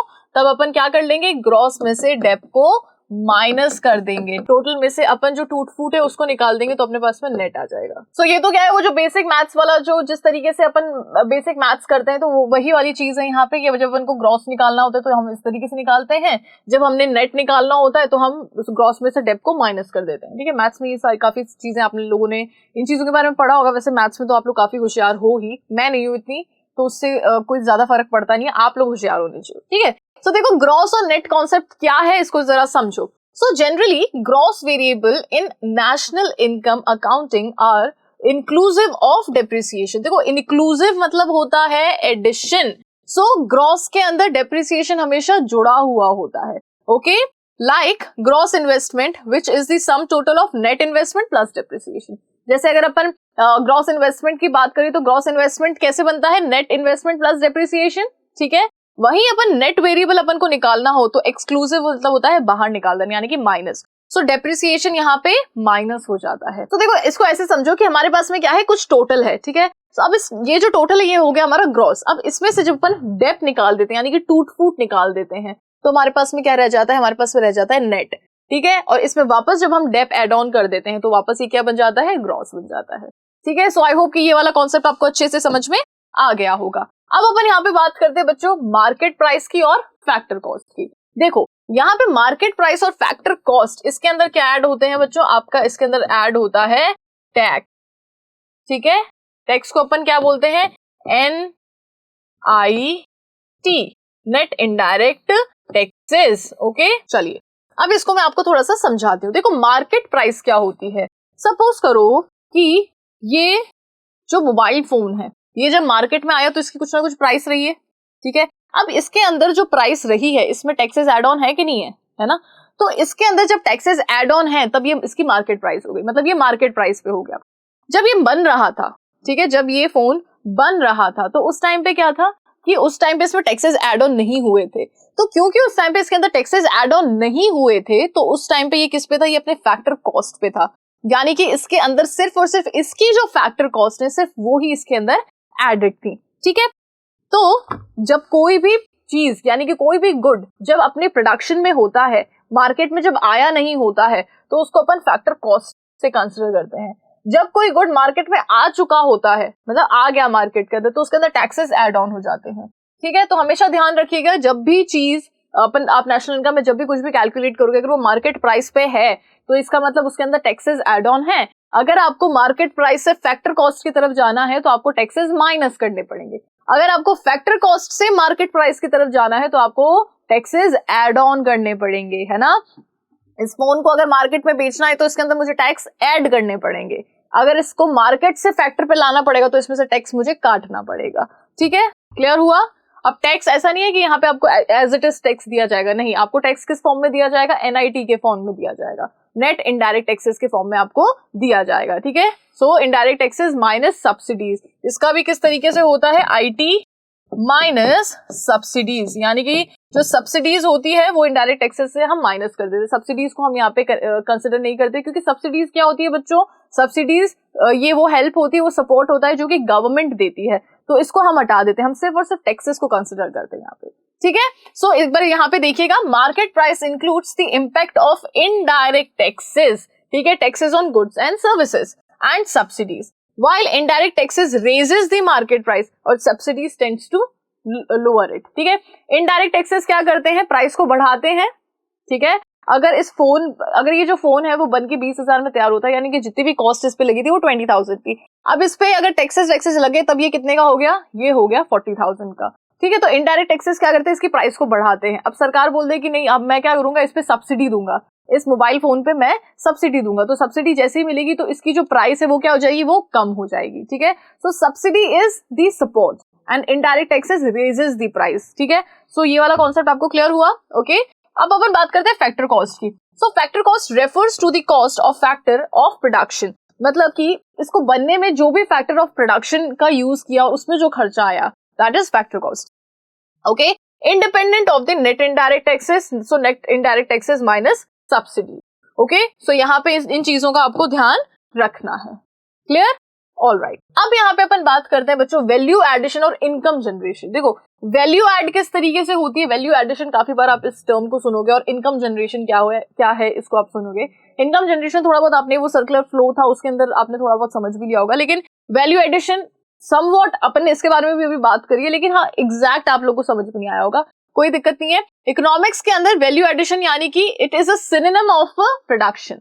प्रोडक्शन हो रहा है तो क्या हो रहा है, उस चीज के अंदर वैल्यू ऐड हो रही है। मेरे पास में क्या था, मेरे पास में एक लकड़ी का टुकड़ा था। ठीक है, अब इस लकड़ी के टुकड़े को मैं चेयर बोल के तो नहीं मार्केट के अंदर बेच सकती हूँ कि भैया ये चेयर है, आप इस पे बैठ सकते हो। ठीक है, चेयर बना देते हैं यहाँ पे। सो ये चेयर है, नॉट बैड, बिल्कुल चेयर जैसी ही बनी है ना। सो ऐसा नहीं है कि मार्केट में इस लकड़ी के टुकड़े को मैं बेच दूं, कह दूं कि भैया ये चेयर है, आप इसको चेयर समझ के लेके जाओ क्योंकि मैंने चेयर बोल दिया, ऐसे नहीं होता। इस लकड़ी को मुझे ट्रांसफॉर्म करना पड़ेगा, इसको मेरे को पूरा क्या करना पड़ेगा, इसको मुझे पूरा प्रोडक्शन प्रोसेस से गुजारना पड़ेगा। ठीक है, और तब जाकर के इस लकड़ी के टुकड़े में क्या होगी, वैल्यू ऐड होगी। कब होगी, जब इसका जो फॉर्म है वो चेयर वाला ले लेगा। ठीक है, मतलब कि जब ये जो लकड़ी का टुकड़ा है वो चेयर का रूप ले लेगा तब इसमें वैल्यू ऐड होगी। तो यहाँ पे हमने किया क्या है, इस लकड़ी के टुकड़े को चेयर बनाने के लिए हमने किया क्या है, प्रोडक्शन ही तो किया है। तो वैल्यू एडिशन किसका नाम है, किसका दूसरा नाम है, प्रोडक्शन का नाम है, ठीक है। तो बिल्कुल कंफ्यूज नहीं होना है, value addition is the synonym of production. So if mister X buy a wood for 500 and convert it into a chair and sell it for 800, तो मिस्टर एक्स क्या करे थे, यहाँ पे 500 में लेके आए थे और 800 में उन्होंने क्या कहा है, 800 में उन्होंने उसको बेचा है। सो यहाँ पे क्या हो जाएगा कि 800 minus 500 so is equals to 300। तो वैल्यू कितने की एड ऑन करी है इसमें इन्होंने, मतलब 500 रुपए की चीज लेके आए थे, 500 रुपए में इन्होंने 300 रुपए का चीज एड ऑन करी, 300 रुपए की मेहनत करी, तब जाकर के उसको उन्होंने कितने में बेचा है, मार्केट में 800 में बेचा है। So which is what the production means. अब इसी का मतलब क्या होता है बच्चों, प्रोडक्शन होता है, ठीक है। Now who adds the value, अब ये मिस्टर एक्स की अपन यहाँ पे बात कर रहे हैं, ये है कौन मिस्टर एक्स, यानी कि यहाँ पे वो मूवी वाला मिस्टर एक्स की हम यहाँ पे बात नहीं कर रहे, यहाँ पे हम ये इनकी बात कर रहे हैं कि ये है कौन मिस्टर एक्स, मतलब who adds the value to the goods, intermediate goods, कौन जो है वो इन इंटरमीडिएट गुड्स के अंदर वैल्यू ऐड करता है।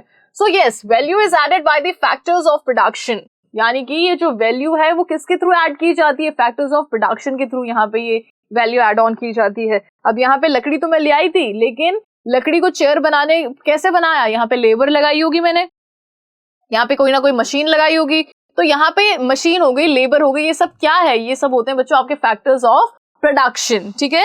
सो यहाँ पे वैल्यू ऐड करने के लिए जो फैक्टर्स ऑफ प्रोडक्शन होते हैं इनकी बहुत ज्यादा जरूरत पड़ती है। अब ये किस किस फॉर्म में हो सकते हैं, देखो land, labour, capital, entrepreneurs, okay. So ये इन फॉर्म में होते हैं और ये क्या करते हैं, वैल्यू को एड ऑन करते हैं। Accordingly all value added is distributed among the factor of production. अब जितनी भी यहाँ पे फैक्टर ऑफ प्रोडक्शन है और जितनी यहाँ पे वैल्यू क्रिएट हुई है वो उन सभी में डिस्ट्रीब्यूट हो जाते हैं। तो यहाँ पे क्या हुआ था, 300 की यहाँ पे वैल्यू ऐड हुई थी, ठीक है। यहाँ पे सपोज करो लेबर लगा दी थी हमने और यहाँ पे हमने क्या लगा दी थी, मशीन के हेल्प से थोड़ा सा काम कर लिया था। तो अभी जो 300 जो वैल्यू ऐड हुई है ना, वो थोड़ा सा लेबर को एज अ वेजेस दे दिया जाएगा और यहाँ पे जो मशीन के अगर कोई टूट फूट है तो उसके अंदर कोई कुछ हमें चेंजेस करना है तो वो उसके अंदर कर लिया जाएगा, ठीक है।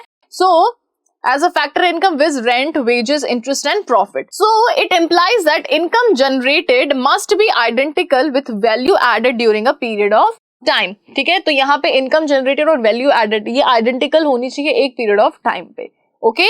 कैसे, अब यहाँ पे income value add कितनी हुई 300, अब लेबर की यहाँ पे क्या बन जाएगी, लेबर की एक तरीके से ये इनकम जनरेट हुई है, ठीक है। और यहाँ पे जो दूसरा फैक्टर ऑफ प्रोडक्शन है उसके लिए भी हमने यहाँ पे कुछ ना कुछ, जैसे सपोज करो कि यहाँ पे हम मशीन ले रहे हैं तो मशीन में हमें क्या करना पड़ेगा, तेल डालना पड़ेगा, ठीक है। तो मशीन में जब तेल डालना पड़ेगा तो तेल के लिए भी हमें क्या करना पड़ेगा, खर्चा करना पड़ेगा, ठीक है।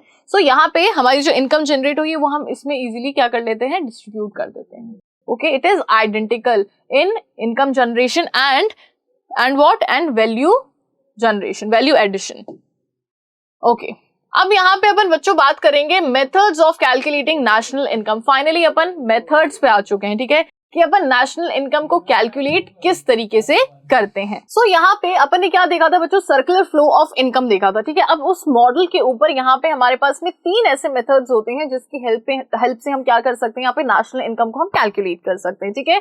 So on the basis of circular flow of income model, so there are 3 different methods to estimate national income, ठीक है। सबसे पहला होता है आपका वैल्यू एडेड मेथड या फिर प्रोडक्ट मेथड, ठीक है। तो इसको या तो आप प्रोडक्ट मेथड के नाम से जान सकते हैं या फिर इसको आप वैल्यू एडेड मेथड के नाम से जान सकते हैं, ठीक है। अब आपके एग्जाम के अंदर ये प्रोडक्ट मेथड के नाम से भी पूछा जा सकता है और इस नाम से पूछा जा सकता है, तो कंफ्यूज बिल्कुल नहीं होना है। ये नहीं सोचना है कि यार हमने तो प्रोडक्ट मेथड पढ़ा था, ये वैल्यू एडेड मेथड, ये चौथा मेथड कौन सा आ गया, बिल्कुल भी नहीं, ठीक है।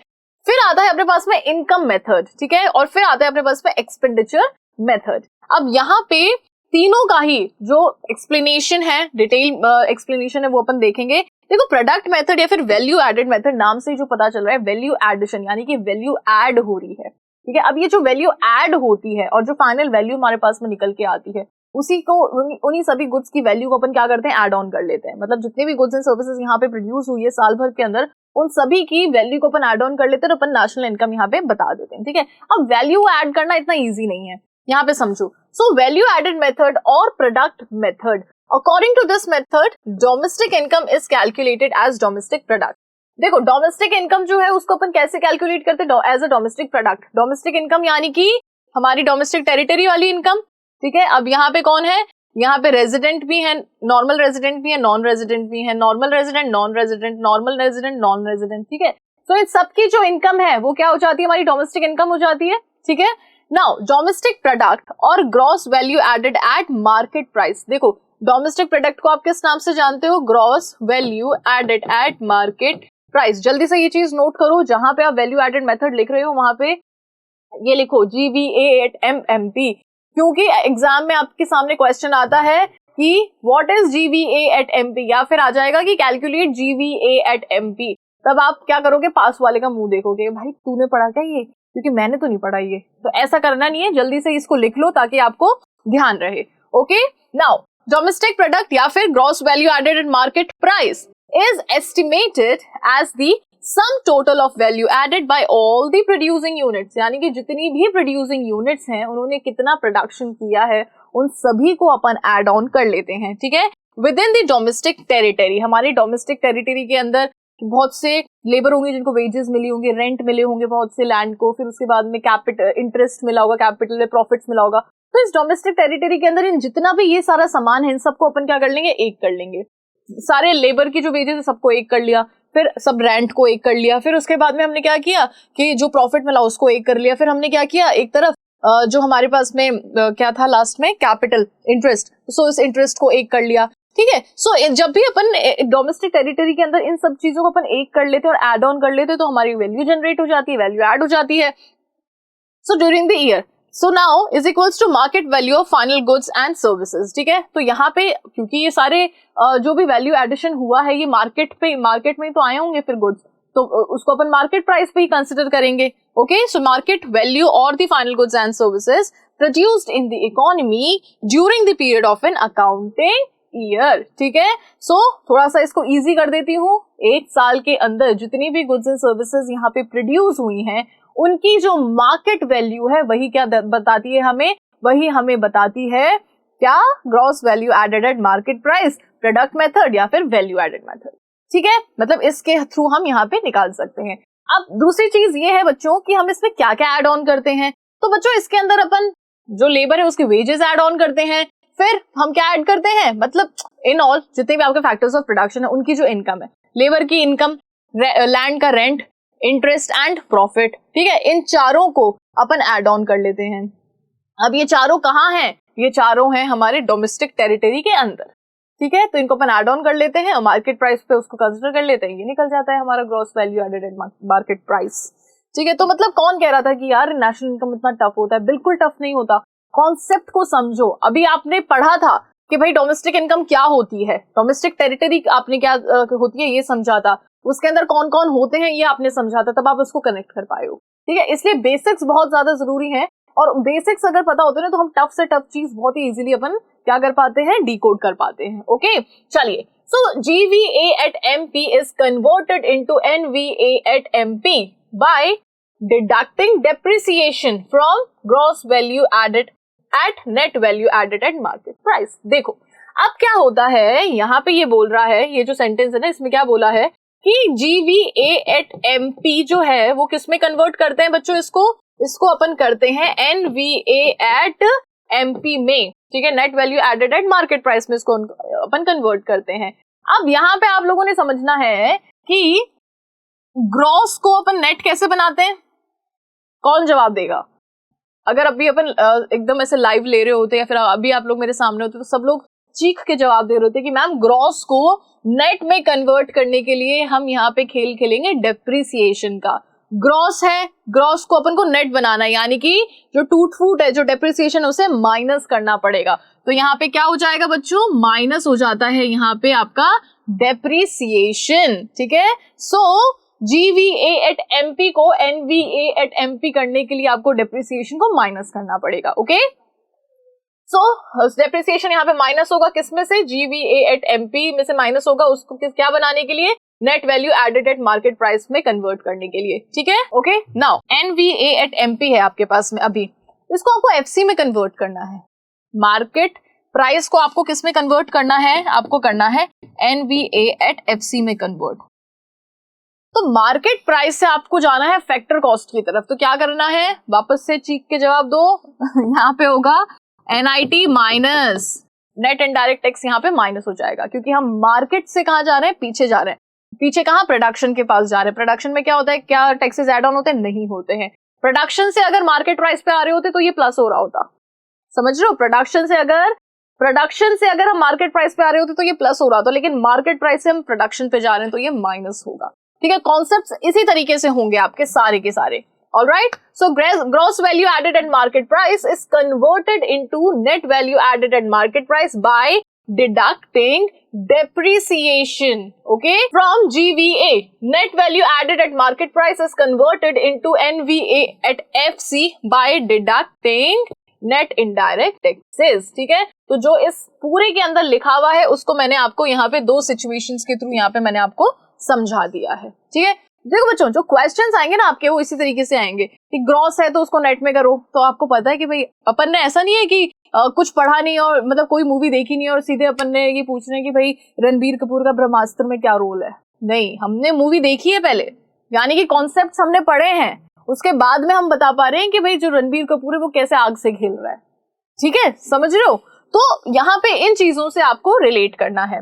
Now finally net factor income from abroad is added to net value added at factor cost to find national income। अब क्या यहाँ पे आप इसको समझ जाओगे कि भाई आपने नेशनल इनकम निकाल ली? अभी थोड़ी ना निकाली है, अभी नहीं निकाली है, अभी अपन को नेशनल इनकम निकालनी है। अभी तो अपन ने सब कन्वर्जन्स किए हैं कि भाई अगर ग्रॉस है तो नेट में चले गए और अगर ये अपना मार्केट प्राइस है तो फैक्टर कॉस्ट पे चले गए, अभी उसका कन्वर्जन हुआ है। अभी अपन को क्या करना है, नेशनल इनकम तक आना है। तो यहाँ पे ये यही बोल रहा है, net factor income from abroad is added to net value added at factor cost. अब देखो अपने पास में क्या है, net value added at factor cost अपने पास में निकल के आ गया एनवीए एट एफसी लास्ट में, ठीक है। हमारे पास में क्या निकल के आ गया, एनवीए एट एफसी निकल के आ गया है। अब देखो एक बहुत ही बढ़िया चीज होती है net factor income from abroad, NFIA। Net factor income from abroad मतलब कि हमारी इनकम जो कि क्या कहाँ पे है, अब्रॉड में है, ठीक है। तो उसको भी अपन क्या करेंगे भाई, नेशनल को बनाने के लिए, नेशन की इनकम को कैलकुलेट करने के लिए हमारे वो जो लोग थे जो कि बाहर हैं उनकी इनकम को क्या करेंगे हम बच्चों, ऐड ऑन करेंगे। ये हमने क्या निकाला, सिर्फ हमने वैल्यू एडिशन निकाला है, हमें निकालना है नेशनल इनकम। याद करो नेशनल इनकम के लिए क्या करना होता है, वापस पिक्चर की तरफ जाओ। पिक्चर में अब आप वो रणबीर कपूर का जो रोल है उसको वापस से दोहराओ। पिक्चर के अंदर क्या था कि पिक्चर के अंदर क्या था मुझे नहीं पता, मैंने नहीं देखी, लेकिन यहाँ पे पिक्चर में क्या था कि हमारे लोग जो कि रेस्ट ऑफ द वर्ल्ड में भी हैं, वो ग्रीन वाले लोग जो थे जो कि रेस्ट ऑफ द वर्ल्ड में भी हैं, उन्हें हमें क्या करना पड़ेगा, उन्हें हमें ऐड ऑन करना पड़ेगा हमारी इनकम निकालने के लिए। सो इसको मैं लिख देती हूँ यहाँ। तो हमारे पास में क्या है, एनवीए एट एफसी है, हमें क्या निकालना है, नेशनल इनकम निकालना है। तो हम इसमें क्या ऐड ऑन कर लेंगे बच्चों, NFIA net factor income from abroad हम इसमें ऐड ऑन कर लेंगे, ओके। और जैसे हम इसको ऐड ऑन कर लेंगे हमारे पास में क्या निकल के आ जाएगी बच्चों, हमारे पास में निकल के आ जाएगी national income, okay, national income, ठीक है। तो प्रोडक्ट मेथड को एक बार क्विकली वापस से रिवाइज करवा देती हूँ। क्या है प्रोडक्ट मेथड, जरा समझिएगा। प्रोडक्ट मेथड के अंदर हम क्या करते हैं, हमारी डोमेस्टिक टेरिटरी के अंदर, देखो फर्स्ट स्टेप बता रही हूँ, हमारी डोमेस्टिक टेरिटरी के अंदर जितने भी फैक्टर्स ऑफ प्रोडक्शन की जो फैक्टर इनकम है उनको हम ऐड ऑन कर लेते हैं। तो हम जब इनको ऐड ऑन कर लेते हैं तो हमारे पास में निकल के आ जाता है gross value added at market price, ठीक है। हमें क्या करना है, हमें चाहिए net value added at factor cost. तो हम क्या कर लेंगे, हम डेप्रिसिएशन को माइनस कर देंगे, ठीक है भाई, कर दिया। फिर हमें क्या करना है कि फैक्टर कॉस्ट पे भी तो जाना है, तो हम टैक्सेस को माइनस कर देंगे, वो भी कर लिया। हमारे पास में आ गया net factor added at factor cost, ठीक है, net value added at factor cost आ गया। अब इस नेट वैल्यू एडेड तो आ गया हमारे पास में, लेकिन हमें कहाँ जाना है, हमें जाना है नेशनल इनकम। एस्टिमेशन हम क्यों कर रहे हैं, यहाँ पे नेशनल इनकम का एस्टिमेशन किस वजह से किया जा रहा है, ताकि हम नेशनल इनकम निकाल पाए। तो ये तो हमने सिर्फ शुरुआत की थी, हमें पहुंचना यहाँ है, हमें पहुंचना यहाँ है। तो यहाँ पहुंचने के लिए हमें क्या करना पड़ेगा, जो हमारे भाई लोग जो देश के बाहर हैं उनकी इनकम को भी तो ऐड ऑन करना पड़ेगा। तो उनकी इनकम को ऐड ऑन करके हम नेशनल इनकम इजीली निकाल देंगे। करेक्ट, आ गया होगा समझ में अब तक तो बहुत अच्छे से, ठीक है। ऐसा नहीं है कि फर्स्ट टाइम अपन इन चीजों को पढ़ रहे हैं, अपन ने इनके ऊपर बथेरे वीडियोस बना रखे हैं, हर एक पर्टिकुलर मेथड के ऊपर अपन ने वीडियोस बना रखे हैं, ठीक है। यहाँ पे मैं आपको डेप्थ में और इसलिए ज्यादा समझा रही हूँ क्योंकि अब क्या होता है ना कि नेशनल इनकम हम पढ़ भी लिए, सब हो गया, लेकिन अब बात ये है कि हमें रिवीजन करना है। रिवीजन के अंदर हम हर चीज एकदम पॉइंट टू पॉइंट नहीं पढ़ सकते।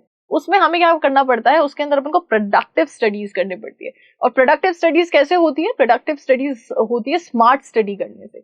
स्मार्ट स्टडी के अंदर आप पूरा नहीं पढ़ते हो, आप जो इंपॉर्टेंट होता है आप सिर्फ उसे उठाते हो। ठीक है, चलिए टाइम बिल्कुल भी और वेस्ट नहीं करेंगे। सेकंड तरीके का जो आपका मेथड है दैट इज इनकम मेथड। ठीक है, इनकम मेथड को अपन यहाँ पे कंसिडर कर रहे हैं। सो इनकम मेथड के अंदर वो सारी इनकम एड ऑन हो जाती है जो कि किसको दी जाती है, जो कि अपनी सर्विसेज देते हैं उनको बदले में इनकम मिलती है। ठीक है, तो सभी तरीके की इनकम जो इकोनॉमी में होती है उन सबको अपन एड ऑन कर लेते हैं। Easy. Okay, so according to this method, domestic income is calculated as the sum total of factor income.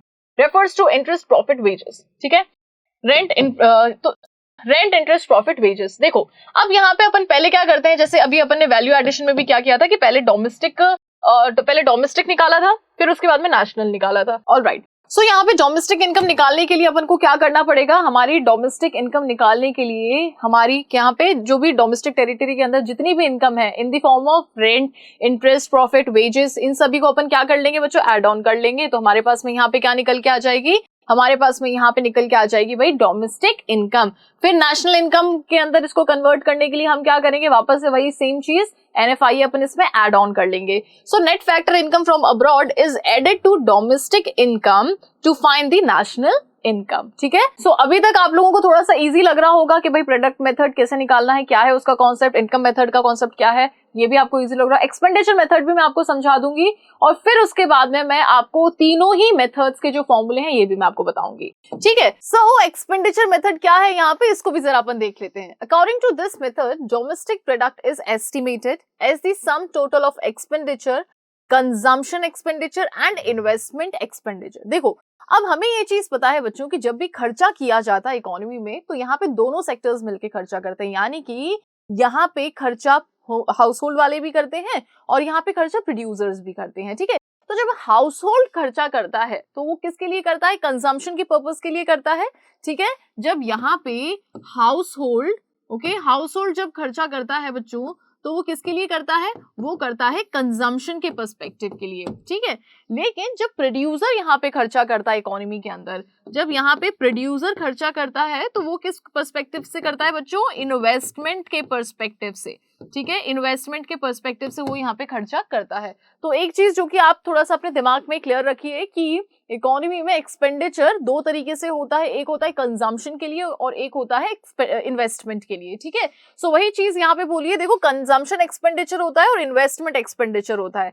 Now, on the purchase of final goods and services produced within the domestic territory of the country during a year of estimation, यानी कि जिस भी year का हम estimation कर रहे हैं, जिस साल का हम यहाँ पे नेशनल इनकम निकाल रहे हैं, तो उसके अंदर हम क्या करते हैं, हाउस होल्ड ने कितना खर्चा किया है, एक्सपेंडिचर मतलब खर्चा करना, सो हाउस होल्ड्स ने कितना खर्चा किया है कंजम्पशन पे और प्रोड्यूसर्स ने कितना खर्चा किया है इन्वेस्टमेंट पे। इन दोनों चीजों को अपन क्या करते हैं यहाँ पे देखते हैं। ठीक है, सो एक्सपेंडिचर मेथड के अंदर अपन इन चीजों के बारे में बात करते हैं। सो देखो अब क्या होता है, expenditure on final goods, market value of the final goods, अपन खर्चा किस पे कर रहे हैं, फाइनल गुड्स पे अपन खर्चा कर रहे हैं। ऐसा नहीं है कि अपन किसी फैक्टर कॉस्ट पे खर्चा कर रहे हैं या फिर कोई ऐसा गुड है जो कि अभी बन रहा है उस पे अपन खर्चा कर रहे हैं, बिल्कुल भी नहीं। ठीक है, सो अपन यहाँ पे खर्चा कर रहे हैं फाइनल गुड्स के ऊपर। So market value of the final goods and services produced in the economy during the period of an accounting year. Okay, so GDP at MP minus GVA at MP, gross value added at market price, and वो उसको अपन किस में से minus कर देते हैं, domestic में से इसको अपन माइनस कर देते हैं। ओके, सो आई होप कि यहाँ तक आपको क्लियर हुआ होगा। चलिए, so gross value added at market price is converted into net value. अब अपन को पता है कि ग्रॉस को अपन नेट में किस तरीके से करते हैं, अपन को पता है अपन यहाँ पे डेप्रिसिएशन को होल्ड करते हैं। ठीक है, सो ग्रॉस से अपन को नेट की तरफ जाना है तो डेप्रिसिएशन यहाँ पे क्या हो जाएगा, माइनस हो जाएगा। Net value added at market price is converted into net value added at factor cost. जब मार्केट प्राइस से फैक्टर कॉस्ट पे जाना होता है तो इनडायरेक्ट टैक्सेस हमारे यहाँ पे क्या हो जाते हैं बच्चों, माइनस हो जाते हैं। फाइनली NFIA जो होता है वो क्या होता है, वो हमारी डोमेस्टिक के अंदर एड ऑन होता है। ठीक है, so net factor income from abroad is added to net value added at factor cost to find the national income. National income निकालने के लिए हम डोमेस्टिक में क्या ऐड ऑन करते हैं बच्चों? NFIA, net factor income from abroad, हम इसमें ऐड ऑन करते हैं। ठीक है, उन लोगों की इनकम हम इसके अंदर ऐड ऑन करते हैं बच्चों जो कि हमारी टेरिटरी में नहीं है लेकिन हमारी टेरिटरी से बाहर है, लेकिन वो सिटीजन कहाँ के हैं? हमारी कंट्री के, यानी कि रेजिडेंट वो कहाँ के हैं? यहाँ के हैं। ठीक है, चलिए, ऑलराइट। सो यहाँ पे बच्चों अपन थोड़ा सा समझते हैं एग्रीगेट्स के बारे में। देखो, यहाँ पे मैं आप लोगों को कुछ 8 ऐसे एग्रीगेट्स के बारे में बताने वाली हूँ जो कि आपके पूरे नेशनल इनकम में बहुत ज्यादा मदद आएंगे। ठीक है, देखो, जो क्वेश्चंस आप लोग सॉल्व करोगे वो इन्हीं एग्रीगेटेड के बेसिस पे आप लोग करोगे। ठीक है, तो पूरे चैप्टर के अंदर अगर आप कुछ लिखो ना लिखो दैट डजंट इम्पोर्टेंट, लेकिन आपको ये एग्रीगेट्स लिखना बहुत ज्यादा जरूरी है क्योंकि इसी के बेसिस पे आप क्वेश्चंस को आगे सॉल्व कर पाओगे। ठीक है, देखो, ये जो एग्रीगेट्स हैं ये क्या हैं, इनको जरा समझो एक बार पहले, फिर इनका यूज कहाँ पे आता है उसके बारे में अपन बात करेंगे। देखो, सबसे पहला एग्रीगेट है बच्चों अपना GDP एट MP। देखो, फर्स्ट लेटर पे जो होता है ये होता है या तो अपना ग्रॉस या फिर होता है नेट। ठीक है, प्रोडक्ट एट MP। सो यहाँ पे किस बारे में बात करें अपन? ग्रॉस के बारे में बात करें तो ग्रॉस यानी कि इसके अंदर डेप्रिसिएशन इंक्लूडेड है। डोमेस्टिक की बात कर रहे हैं यानी कि यहाँ पे अपन किसके बारे में बात कर रहे हैं? हमारी डोमेस्टिक टेरिटरी के बारे में बात कर रहे हैं, यानी कि टोटल गुड्स एंड सर्विसेज जो कि हमारी डोमेस्टिक टेरिटरी में प्रोड्यूस हुए हैं, है ना, और उनकी मार्केट प्राइस। सो यहाँ पे डेफिनेशन कैसे बनेगी? मार्केट प्राइस पे जो भी गुड्स एंड सर्विसेज हमारी डोमेस्टिक टेरिटरी में प्रोड्यूस हुए हैं एक अकाउंटिंग ईयर में, उसको अपन किस नाम से जानते हैं बच्चों? Gross domestic product at market price के नाम से जानते हैं। ठीक है, सो आप लोगों ने कुछ नहीं करना है, बस इन एग्रीगेट्स को देखना और इसी के बेसिस पे आप लोगों को क्या बतानी है? डेफिनेशन बनानी है। ठीक है, अब देखो, हो सकता है कि आपके एग्जाम में आप लोगों से यही चीज पूछ ली जाए कि डिफाइन GDP एट MP, तो इस चीज के बारे में आपको पता होना चाहिए कि भाई GDP MP आखिर है क्या। ठीक है, तो बिल्कुल रॉकेट साइंस तो है नहीं, बस आप लोगों को क्या करना है? एग्रीगेट्स देखने और उस अकॉर्डिंग उसको डिफाइन करना है।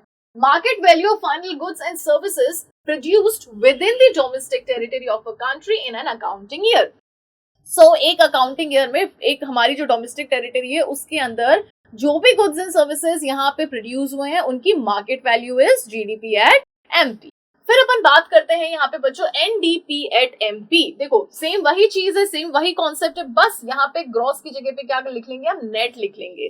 ठीक है, so market value of goods and services produced in the domestic territory in an accounting year minus depreciation. अब माइनस डेप्रिसिएशन क्यों हुआ है आपको पता है? क्योंकि यहाँ पे अपन ग्रॉस के बारे में बात कर रहे थे और यहाँ पे अपन नेट के बारे में बात करें, तो जब भी अपन ग्रॉस में से नेट निकालना होता है, हमको नेट कैलकुलेट करना होता है, तो हमको क्या माइनस करना पड़ता है बच्चों? डेप्रिसिएशन माइनस करना पड़ता है। ठीक है, सो ये दोनों एग्रीगेट्स आपको याद हो गए होंगे। चलिए, नंबर 3 पे आता है बच्चों GNP एट MP। देखो, GNP एट MP क्या होता है? ग्रॉस, सेकंड नंबर पे N आ रहा है तो यानी कि यहाँ पे अपन नेशनल की बात कर रहे हैं। So gross national product at market price. अब यहाँ पे ग्रॉस है तो यानी कि डेप्रिसिएशन इसमें एड ऑन होगा। नेशन की बात करें, नेशनल की बात कर रहे हैं, तो नेशनल में आपको पता है कि हमारे लोग जो हमारी टेरिटरी से बाहर रहते हैं, हम उनकी इनकम भी क्या करते हैं? इसमें एड ऑन करते हैं, यानी कि अपन नेशनल इनकम को यहाँ पे कंसिडर कर रहे हैं। तो इनकी इनकम को ऐड ऑन करने का मतलब क्या है कि अपन यहाँ पे क्या ऐड ऑन करेंगे बच्चों? NFIA, net factor income from abroad का अपन यहाँ पे ऐड ऑन करेंगे। So market value of all final goods and services produced in the domestic territory in an accounting year plus NFIA। ठीक है, सो यहाँ पे NFIA को हम प्लस करेंगे क्योंकि हमारी डोमेस्टिक टेरिटरी के जो अंदर जो यहाँ पे प्रोड्यूस हो रहा है उसको तो अपन काउंट कर रहे हैं, साथ ही में जो हमारे लोग दूसरे कंट्रीज में हैं और उनकी इनकम को भी हम यहाँ पे ऐड ऑन करेंगे, तब जाके हमारे पास में नेशन की इनकम निकल के आती है। ठीक है, चलो फिर अपन बात करते हैं बच्चों यहाँ पे NNP at MP, net national product at market price. So net है तो नेट में क्या हो जाता है? डेप्रिसिएशन माइनस हो जाता है, और नेशनल है तो NFIA प्लस होगा। सो GNP एट MP, इसमें अपन NFIA प्लस कर देंगे और डेप्रिसिएशन को माइनस कर देंगे। इजी, ठीक है। चलिए, GDP at FC, gross domestic product at factor cost, ये अपना यहाँ पे एग्रीगेट है। देखो, अब इसमें क्या होगा? अपन ने क्या निकाला था? GDP एट MP निकाला था। ठीक है, ये GDP एट MP निकाला है। अब अपन को बस MP की जगह FC करना है, तो मार्केट प्राइस से जब अपन पीछे जाते हैं तो क्या करते हैं? इनडायरेक्ट टैक्सेस को माइनस करते हैं और सब्सिडीज को प्लस करते हैं। सब्सिडीज को प्लस हम क्यों करते हैं बच्चों? क्योंकि सब्सिडीज प्रोडक्शन के दौरान ही दी जाती है प्रोड्यूसर्स को, है ना। अब फैक्टर कॉस्ट पे दी जाएगी सब्सिडी, और इनडायरेक्ट टैक्सेस यहाँ पे माइनस होंगे और सब्सिडीज यहाँ पे प्लस होगी। ठीक है, सो यही अगर अपन मार्केट प्राइस पे जा रहे होते तो क्या कर रहे होते? सब्सिडीज को माइनस करते और इनडायरेक्ट को हम प्लस करते। ओके, फिर नेक्स्ट अपने पास में आता है बच्चों NDP at FC, net domestic product at factor cost. ठीक है, हमको जाना कहाँ है, अब अपन को जाना है GDP एट FC पे। So net domestic product at factor cost कह लो या फिर हमारी डोमेस्टिक इनकम कह लो। ठीक है, अब यहाँ पे क्योंकि अपन को नेट से ग्रॉस की तरफ जाना है तो हम क्या करेंगे, डेप्रिसिएशन को प्लस कर लेंगे। तो ये अपना 6th एग्रीगेट हो गया। सो नेक्स्ट अपना आता है बच्चों GNP at FC, gross national product at factor cost. So अपन ने GDP एट FC पढ़ा था। ठीक है, GDP एट FC में जब अपन NFIA प्लस कर देंगे तो अपने पास में क्या आ जाएगा, GNP एट FC आ जाएगा, क्योंकि डोमेस्टिक में हम NFIA प्लस कर देते तो हमारे पास में नेशनल आ जाता है। ठीक है, चलिए लास्ट एग्रीगेट होता है बच्चों अपना NNP at FC। NNP at FC is nothing but your national income. अगर आपसे क्वेश्चन में ये पूछ लिया जाए कि एस्टिमेट NNP FC, तो इसका मतलब समझ जाइएगा कि they are asking you to calculate national income. ठीक है, तो अगर आपसे नेशनल इनकम ना बोल करके NNP FC बोल रहे हैं तो they are equivalent to, it is equivalent to what, national income. So net national product at factor cost और नेशनल इनकम। सो इसको अपन कैसे निकालते हैं, देखो GDP एट FC अपन ने निकाला है, उसमें बस डेप्रिसिएशन को अपन माइनस कर लेंगे। ओके, सो आई होप कि ये सारे एग्रीगेट्स आपको अच्छे से समझ में आ गए होंगे। ये यहाँ पे मैंने बिल्कुल शॉर्ट में लिखे हैं कुछ कुछ, क्योंकि देखो यहाँ पे अपन रिवीजन कर रहे हैं तो इस वीडियो को बहुत ज्यादा लंबा नहीं बना सकते, लेकिन हाँ इन सभी एग्रीगेट्स को अपन ने काफी अच्छे से समझा है। सो आई होप कि यहाँ पे आपको ये सारी चीजें अच्छे से समझ में आ गई होंगी। चलिए, अब मैंने आपको बोला था कि मैं आपको क्या बताऊंगी, सभी फॉर्मूलेज में आपको बताऊंगी, मतलब तीनों ही मेथड्स में हमने क्या करना है ये हम समझ गए, लेकिन आखिर बात कहाँ आती है कि भाई किस फॉर्मूले को यूज करते हुए करना है। तो यहाँ पे जो फॉर्मूला अपन यूज करने वाले हैं उन फॉर्मूलेज को अपन यहाँ पे डिस्कस करते हैं। ठीक है, देखो सबसे पहले अपन यहाँ पे बात करते हैं बच्चों, अगर अपन को नेशनल इनकम निकालना है तो यहाँ अपन कैसे निकाल सकते हैं, देखो दो मेथड है उसके, मतलब फर्स्ट प्रोडक्ट मेथड के अंदर भी दो तरीके के मेथड हैं। ठीक है, या तो आप वैल्यू एडेड मेथड से निकालो या फिर आप आउटपुट मेथड से निकालो। तो मोस्टली अपन कौन सा यूज करते हैं बच्चों, यहाँ पे अपन मोस्टली यूज करते हैं नेशनल इनकम निकालने के लिए। जो अपन फर्स्ट मेथड यूज कर रहे हैं, फर्स्ट मेथड में नेशनल इनकम निकालने के लिए या तो वी यूज आउटपुट मेथड, ठीक है, या फिर we use gross value added method. ठीक है, मेथड। ओके, अब दोनों से ही अपने पास में क्या निकल के आता है बच्चों, या तो GVA एट MP निकल के आएगा, या फिर इसको अपन और किस नाम से जानते हैं बच्चों, GDP एट MP के नाम से इसको अपन जानते हैं। ठीक है, अब हमारे पास में मेन बात ये आती है कि भैया इसका फॉर्मूला क्या होता है। तो अपन मोस्टली किस निकालते हैं बच्चों, आउटपुट मेथड से इसको अपन कैलकुलेट करते हैं। सो आउटपुट मेथड का फॉर्मूला क्या होगा बच्चों, value of output minus intermediate consumption. ठीक है, सो यहाँ पे मैं इसको थोड़ा सा नोट डाउन कर देती हूँ, आप इसको लिख सकते हो साथ साथ में। इसका मतलब है value of output minus intermediate consumption. ठीक है, अब देखो ये सिर्फ इतना नहीं है। अब आप कहो कि चलो ठीक है, वैल्यू ऑफ आउटपुट आपको एज इट इज क्वेश्चंस में गिवन होगा, तो ये सिर्फ यहाँ खत्म नहीं होता है। वैल्यू ऑफ आउटपुट भी यहाँ पे 2 पार्ट्स में डिवाइडेड है। कैसे, वैल्यू ऑफ आउटपुट के अंदर क्या क्या इन्वॉल्व होता है बच्चों, एक तरफ होता है sales plus change in stock. ठीक है, चेंज इन स्टॉक। अब देखो यहाँ पे भी ये कहानी खत्म नहीं होती है, चेंज इन स्टॉक के भी यहाँ पे बाइफिकेशन है। चेंज इन स्टॉक को अपन किस तरीके से बोलते हैं, closing stock minus opening stock. ठीक है, सो closing stock minus opening stock. ठीक है, सो रही बात सेल्स की, तो देखो सो टोटल सेल आप कैसे निकालते हो बच्चों, टोटल सेल के अंदर आप अपने डोमेस्टिक टेरिटरी में क्या बेच रहे हो वो, और प्लस आप एक्सपोर्ट भी कर रहे होंगे। ठीक है, सो यहाँ पे डोमेस्टिक सेल प्लस एक्सपोर्ट दोनों काउंट होते हैं। ठीक है, डोमेस्टिक सेल प्लस एक्सपोर्ट दोनों यहाँ पे काउंट होते हैं जब अपन सेल्स की बात करते हैं।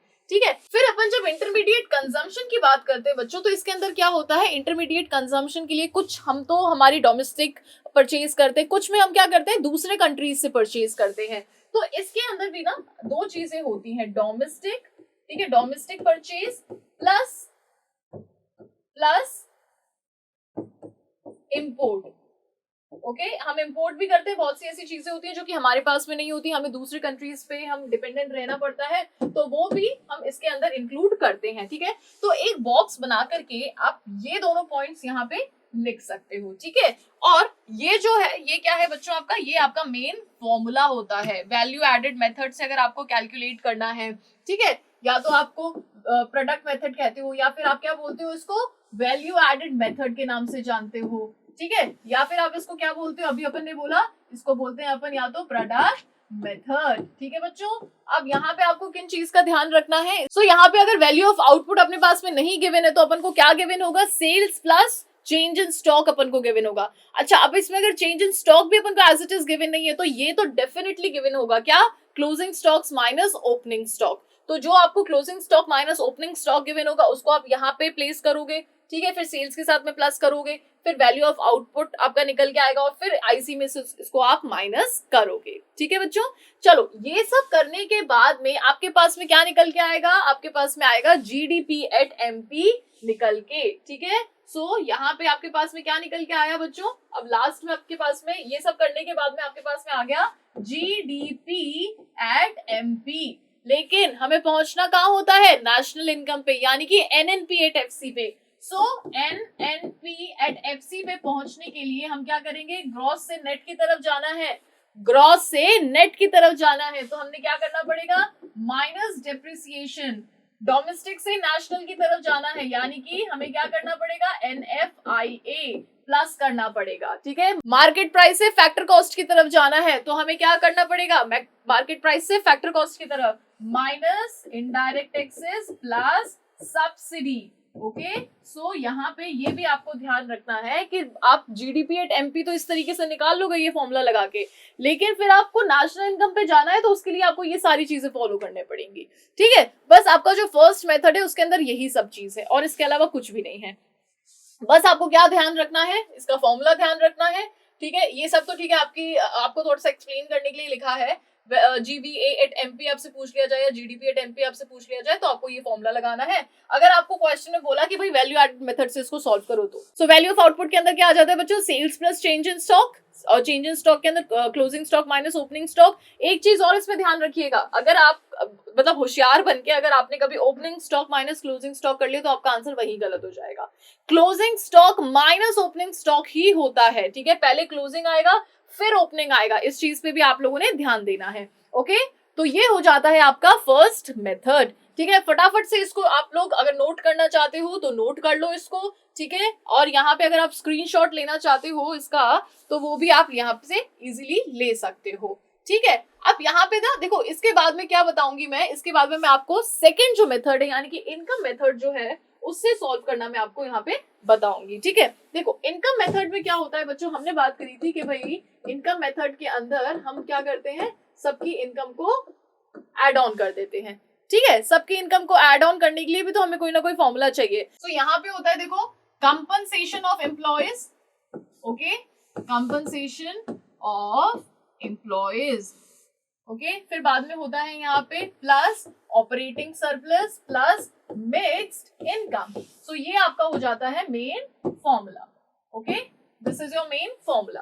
अब लेकिन यहाँ पे बहुत कम ऐसा होता है कि आपको इस फॉर्म में गिवन होता है, मतलब बहुत ही कम होता है। ऐसा होता क्या है मोस्टली कि आपको ना चीजें क्वेश्चन के अंदर बिल्कुल टुकड़ों में गिवन होती है, फिर आपको सबको इकट्ठा करना होता है, फॉर्मूले में प्लेस करना होता है और फिर उसको आपको सॉल्व करना होता है। ठीक है, अब आपको टुकड़ों में दे रखा है इसलिए तो आपको नेशनल इनकम टफ लगता है। ठीक है, तो देखो ऑपरेटिंग सरप्लस के ना यहाँ पे बच्चों तीन पार्ट्स होते हैं। एक होता है पहले वेजेस, ठीक है, फिर होता है आपका यहाँ पे सैलरीज। ओके, फिर आता है बच्चों आपका सोशल सिक्योरिटी स्कीम। ठीक है, सो कंपनसेशन ऑफ वेजेस अगर आपको एज इट इज गिवन नहीं है तो वो आपको इन तीन पार्ट्स में गिवन होगा डेफिनेटली। फिर जब अपन बात करते हैं देखो ऑपरेटिंग सरप्लस की, तो इसके अंदर भी तीन पार्ट्स होते हैं। ऑपरेटिंग सरप्लस यानी कि rent, profit and interest. Okay, so या अगर आपको as it is operating surplus given होगा, नहीं तो इन तीन पार्ट्स में आपको गिवन होगा। ठीक है, देखो अब यहाँ पे ना प्रॉफिट के भी तीन पार्ट्स होते हैं। एक होता है डिविडेंड, ठीक है, एक होता है अनडिस्ट्रीब्यूटेड प्रॉफिट और दूसरा होता है रिटेन अर्निंग्स। ठीक है, और भी वैसे तो प्रॉफिट्स के और भी पार्ट्स होते हैं लेकिन मोस्टली आपसे यही तीन पूछे जाते हैं। ओके, और इंटरेस्ट में भी मोस्टली तो इंटरेस्ट आपको ऐसे ही गिवन होता है। ठीक है, सो यहाँ पे ये आपका क्या होता है? ये होता है आपका main formula, compensation of employees plus operating surplus plus mixed income. Compensation of employees तीन पार्ट्स के होते हैं, वेजेस, सैलरीज प्लस एसएसएस। ठीक है, सोशल सिक्योरिटी स्कीम्स। फिर अपन यहाँ पे ओएस की बात करते हैं, ऑपरेटिंग सरप्लस की, तो इसके अंदर तीन पार्ट्स होते हैं, rent, profit and interest. Profit आपका डिविडेंड के रूप में हो सकता है, अनडिस्ट्रीब्यूटेड प्रॉफिट के रूप में हो सकता है, रिटेन्ड अर्निंग के रूप में हो सकता है, और यहाँ पे मिक्स्ड इनकम जनरली आपको गिवन होती है। ठीक है बच्चों, अब देखो यहाँ पे क्या है कि ये सब निकालने के बाद में आप कहाँ पे पहुंचोगे, आप निकालते हो ये सब निकालने के बाद में एनडीपी एट एफसी। ठीक है, ये करने के बाद में आप पहुंच जाओगे यहाँ पे एनडीपी एट एफसी पे, लेकिन आपको जाना कहाँ है, आपको जाना है एनएनपी एट एफसी पे।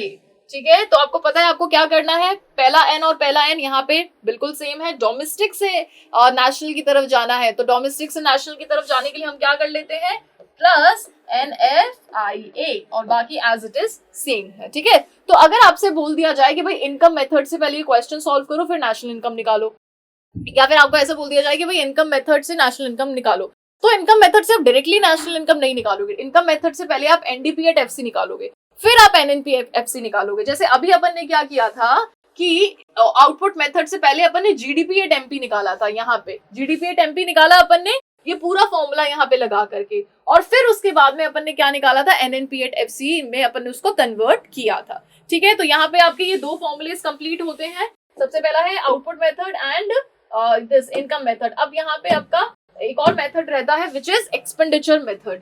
ठीक है, सो देखो एक्सपेंडिचर मेथड के अंदर क्या है बच्चों, एक्सपेंडिचर मेथड में यहाँ पे होता है C plus G plus I plus X minus M। Expenditure कौन कर रहा है, कंजम्पशन पे किया जाता है एक्सपेंडिचर, जो कि हाउस होल्ड करते हैं, इन्वेस्टमेंट जो कि प्रोड्यूसर करता है। ठीक है, प्रोड्यूसर जब इन्वेस्टमेंट पे खर्चा करता है तो वो हो गया गवर्नमेंट का खर्चा। ठीक है, कंजम्पशन पे भी और इन्वेस्टमेंट पे भी, और X माइनस M यानी कि एक्सपोर्ट एंड इम्पोर्ट। ठीक है, सो ये करने के बाद में हम कहाँ पे पहुंचते हैं बच्चों, हम पहुंचते हैं वापस जीडीपी एट एमपी पे, और जीडीपी एट एमपी से हमें कहाँ जाना है, एनएनपी एट एफसी पे जाना है। ठीक है, सो कैसे जाएंगे आप लोगों को पता है, ग्रॉस से नेशनल की तरफ, सो ग्रॉस से नेशनल की तरफ इज माइनस डेब्ट, डोमेस्टिक से यानी कि NFIA प्लस होगा, मार्केट प्राइस से फैक्टर कॉस्ट, सो वापस वही चीज, मार्केट से आपको पीछे जाना है फैक्टर कॉस्ट की तरफ, तो माइनस IT प्लस सब्सिडी। ठीक है, सो आई होप कि ये तीनों ही मेथड्स आपको अच्छे से समझ में आ गए होंगे। ओके, चलो अब यहाँ पे अपन देखो तीनों मेथड्स पढ़ लिए, किस तरीके से कैलकुलेट करना है वो पढ़ लिया, एग्रीगेट्स क्या होते हैं ये पढ़ लिए। सो मतलब नेशनल इनकम के जो क्वेश्चन है अगर वो आप इस तरीके से करोगे तो आपके क्वेश्चंस कहीं नहीं जाने वाले, इजीली सॉल्व हो जाएंगे। ओके, चलो अब यहाँ पे अपन बात करते हैं बच्चों नॉमिनल जीडीपी की और real GDP, nominal and real. So nominal GDP refers to GDP calculated at the current prices, यानी कि इस साल की प्राइसेस पे जब हम क्या करते हैं, जीडीपी को कैलकुलेट करते हैं। ठीक है, so prices prevailing during the year, जो भी उस साल की प्राइसेस है, जो भी करंट ईयर की प्राइसेस, जब उस साल के हिसाब से हम क्वांटिटी को इनटू करते हैं तो हमारे पास में नॉमिनल जीडीपी निकल के आती है। फिर रियल जीडीपी के अंदर क्या होता है बच्चों, अपन बेस ईयर प्राइसेस के हिसाब से अपन क्वांटिटी को क्या करते हैं, इनटू करते हैं। So it is estimated at the prices prevailing during the base year, यानी कि पिछला साल। ठीक है, prices prevailing comparison, और पिछले साल से अपन क्या करते हैं, यहाँ पे comparison create करते हैं कि भाई पिछले साल की प्राइस से इस साल के अगर हम गुड्स को इनटू कर रहे हैं तो हम ये बता पाएंगे कि भाई पिछले साल से अब तक लोगों के पास में कितने ज्यादा गुड्स एंड सर्विसेज पहुंचे हैं। तो हम ज्यादा रिलाई किस पे करते हैं बच्चों, हम ज्यादा रिलाई इस पे करते हैं। ठीक है, सो नॉमिनल जीडीपी का अगर आपका कोई क्वेश्चन आ जाता है तो इसको आप कैसे निकालोगे, देखो real GDP into price index okay upon 100, इस तरीके से आप यहाँ पे क्या निकाल लोगे, नॉमिनल जीडीपी निकाल लोगे। क्लियर, फिर आपके सामने अगर रियल जीडीपी का फॉर्मूला आता है तो रियल जीडीपी आप कैसे निकालोगे, GDP of nominal upon price index into 100। ठीक है, तो ये दोनों फॉर्मूले भी आप एक बार नोट डाउन कर लो। इससे क्या होगा कि इससे अगर आपके सामने कोई क्वेश्चन आ भी जाता है तो इजीली आप इन फॉर्मूलेस की, सो इससे होगा क्या कि अगर इनमें से अगर आपके पास में कोई क्वेश्चन आ भी जाता है तो इजीली आप फॉर्मूलेस में अपनी वैल्यू पुट करके इजीली आप आंसर को निकाल सकते हो, क्वेश्चन इजीली आप सॉल्व कर सकते हो। ठीक है, सो नॉमिनल जीडीपी का फॉर्मूला क्या है, real GDP into price index upon 100, और रियल जीडीपी निकालने का फॉर्मूला क्या है, GDP of nominal upon price index into 100। ठीक है, क्लियर। चलिए अब अपने पास में नेक्स्ट आता है जीडीपी एंड वेलफेयर। अब देखो ये भी एक बहुत ही इंटरेस्टिंग और बहुत ही असेंशियल टॉपिक है।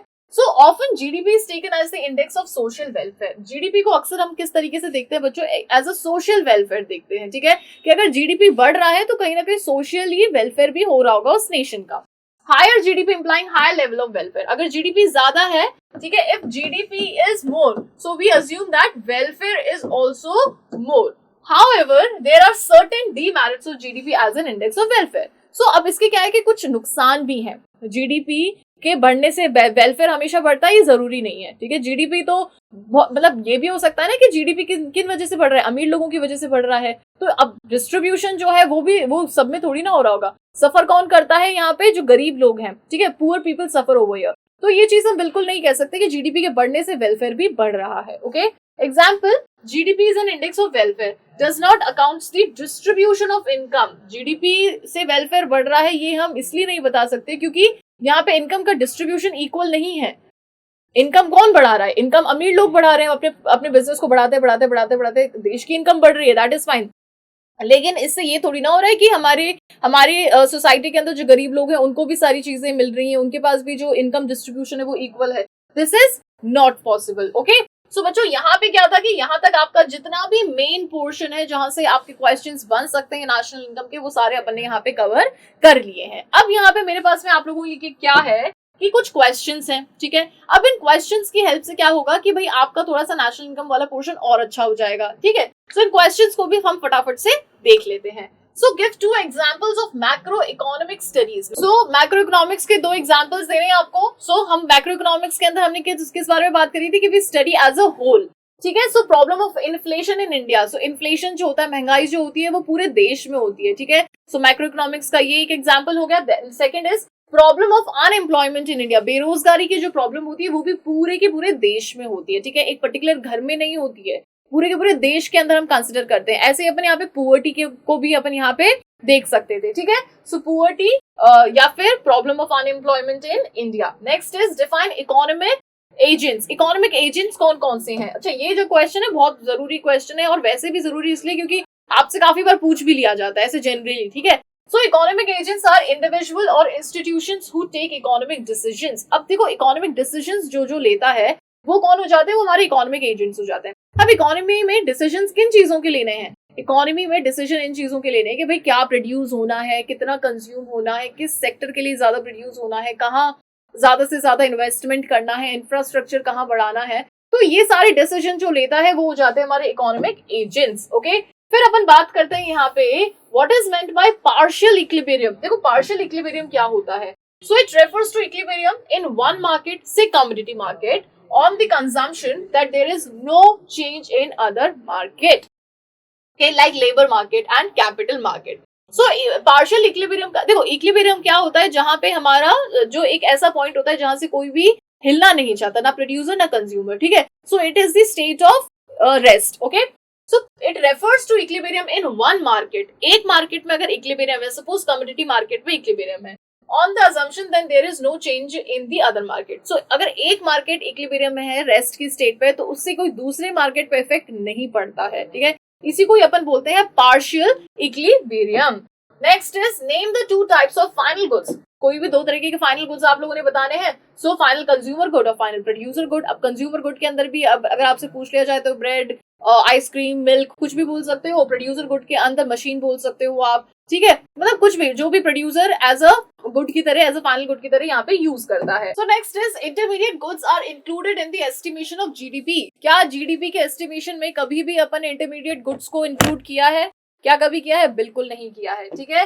So this statement is false because value of intermediate good is only a part of value of final good, क्योंकि वो ऑलरेडी कहाँ पे एड ऑन होता है? वो फाइनल गुड में एड ऑन होता है, ठीक है। इसीलिए इसको कभी भी हम अलग से नेशनल इनकम में एड ऑन नहीं करते हैं। And their inclusions leads to double counting. और अगर हमने कर दिया, सपोज इंटरमीडिएट गुड को भी कर दिया, मतलब हमने लकड़ी की प्राइस भी जोड़ दी, फिर चेयर की जो प्राइस है उससे हम उसको भी हमने नेशनल इनकम में जोड़ दिया, तो 2 बार हो गया ना। मतलब एक बार तो लकड़ी की प्राइस हमने जोड़ ली, उस लकड़ी में ही तो वैल्यू ऐड करके हमने चेयर बनाई है, तो हम सिर्फ क्या करेंगे, उस वैल्यू एडेड जितना पोर्शन है सिर्फ उसको हम ऐड ऑन करेंगे, ठीक है। So this statement is false here because value of intermediate good is only a part of the value of final goods and their inclusion leads to double counting. Therefore, only final goods are included in the estimation of GDP. इसलिए हम कह सकते हैं कि सिर्फ और सिर्फ final goods को ही हम क्या करते हैं, GDP में include करते हैं. LED TV is an example of semi durable consumer good. देखो semi durable यानी कि वो consumer good जो कि बहुत ही कम समय तक चलते हैं. तो क्या LED TV semi durable good है? बिल्कुल भी नहीं. The statement is false. LED TV is an example of durable consumer good. Durable consumer good वो goods होते हैं जो कि थोड़े से लंबे समय तक चलते हैं. Because LED can be repeatedly used for several years. क्योंकि इसको तो अपन मतलब repeatedly use कर सकते हैं बहुत साल तक. इसलिए ड्यूरेबल गुड्स हो गए.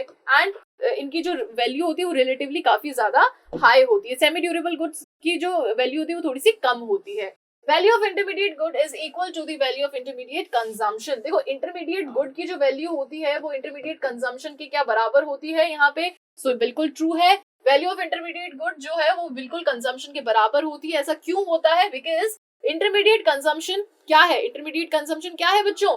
Expenditure by the producer on the purchase of intermediate goods. Intermediate consumption क्या है? खर्चा है. इंटरमीडिएट गुड्स पे खर्चा है. Okay, during an accounting year.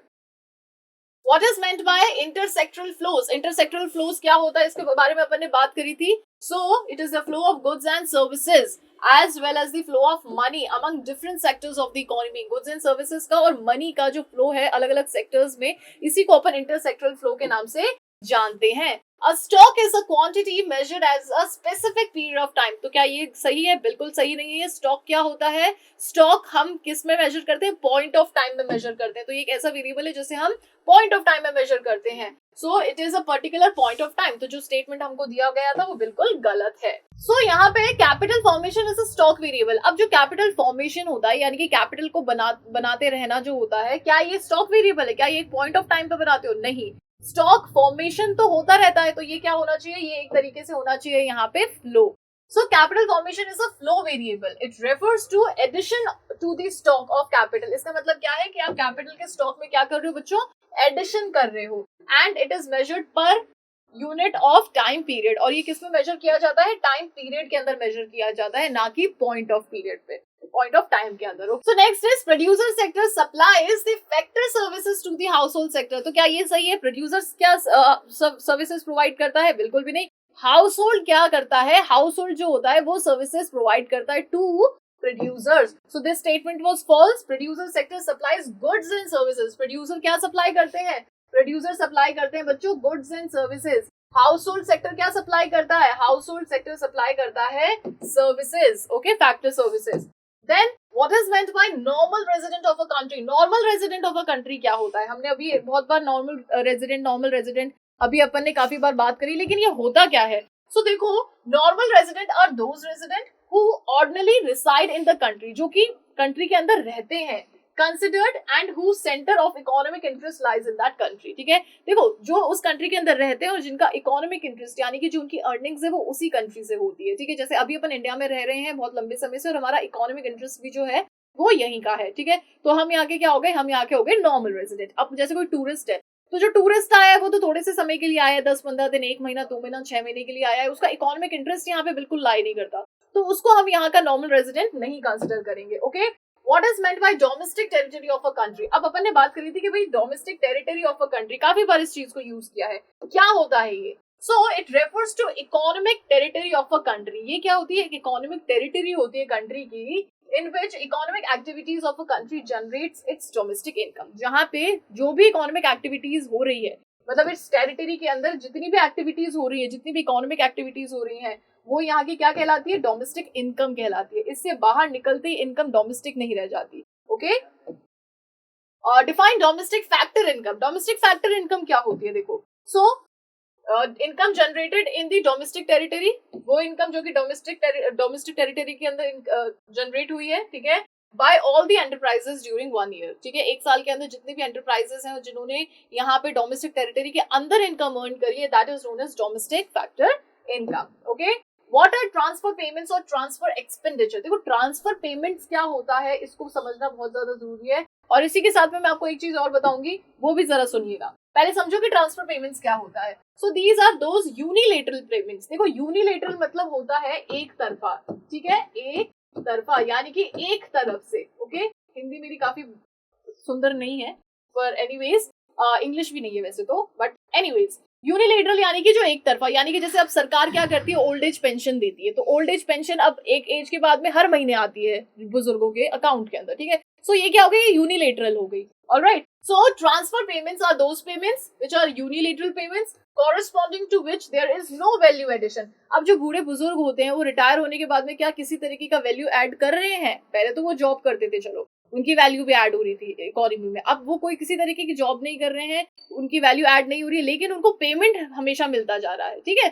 सो जो कि कोई किसी तरीके की वैल्यू एडिशन नहीं करते हैं, लेकिन फिर भी उनको एक तरफा पेमेंट मिलती है in the economy. Example gifts and donation. अब जैसे ना दूसरे कंट्रीज क्या करते हैं कि हमारी कंट्री को गिफ्ट देते हैं, डोनेशन देते हैं, हमारा कंट्री भी देता है, ऐसे तो यूं नहीं है कि सिर्फ हमको ही मिलता है, हम भी देते हैं गिफ्ट्स एंड डोनेशंस, ठीक है। सो इसमें क्या होता है कि हमारी कोई वैल्यू यहाँ पे ऐड नहीं हो रही है, ठीक है, लेकिन यहाँ पे क्या हो रहा है, हम एक तरफा पेमेंट कर रहे हैं। और एक चीज और जो मैंने आपको बोला था कि मैं आपको बताऊंगी कि ट्रांसफर पेमेंट्स जो होती है ना बच्चों, ये कभी भी नेशनल इनकम में एड ऑन नहीं होती, ठीक है। अभी अगर अपन बोले कि भाई ओल्ड एज पेंशन क्या नेशनल इनकम में एड ऑन होगी, तो नहीं होगी, बिल्कुल भी नहीं होगी, ओके।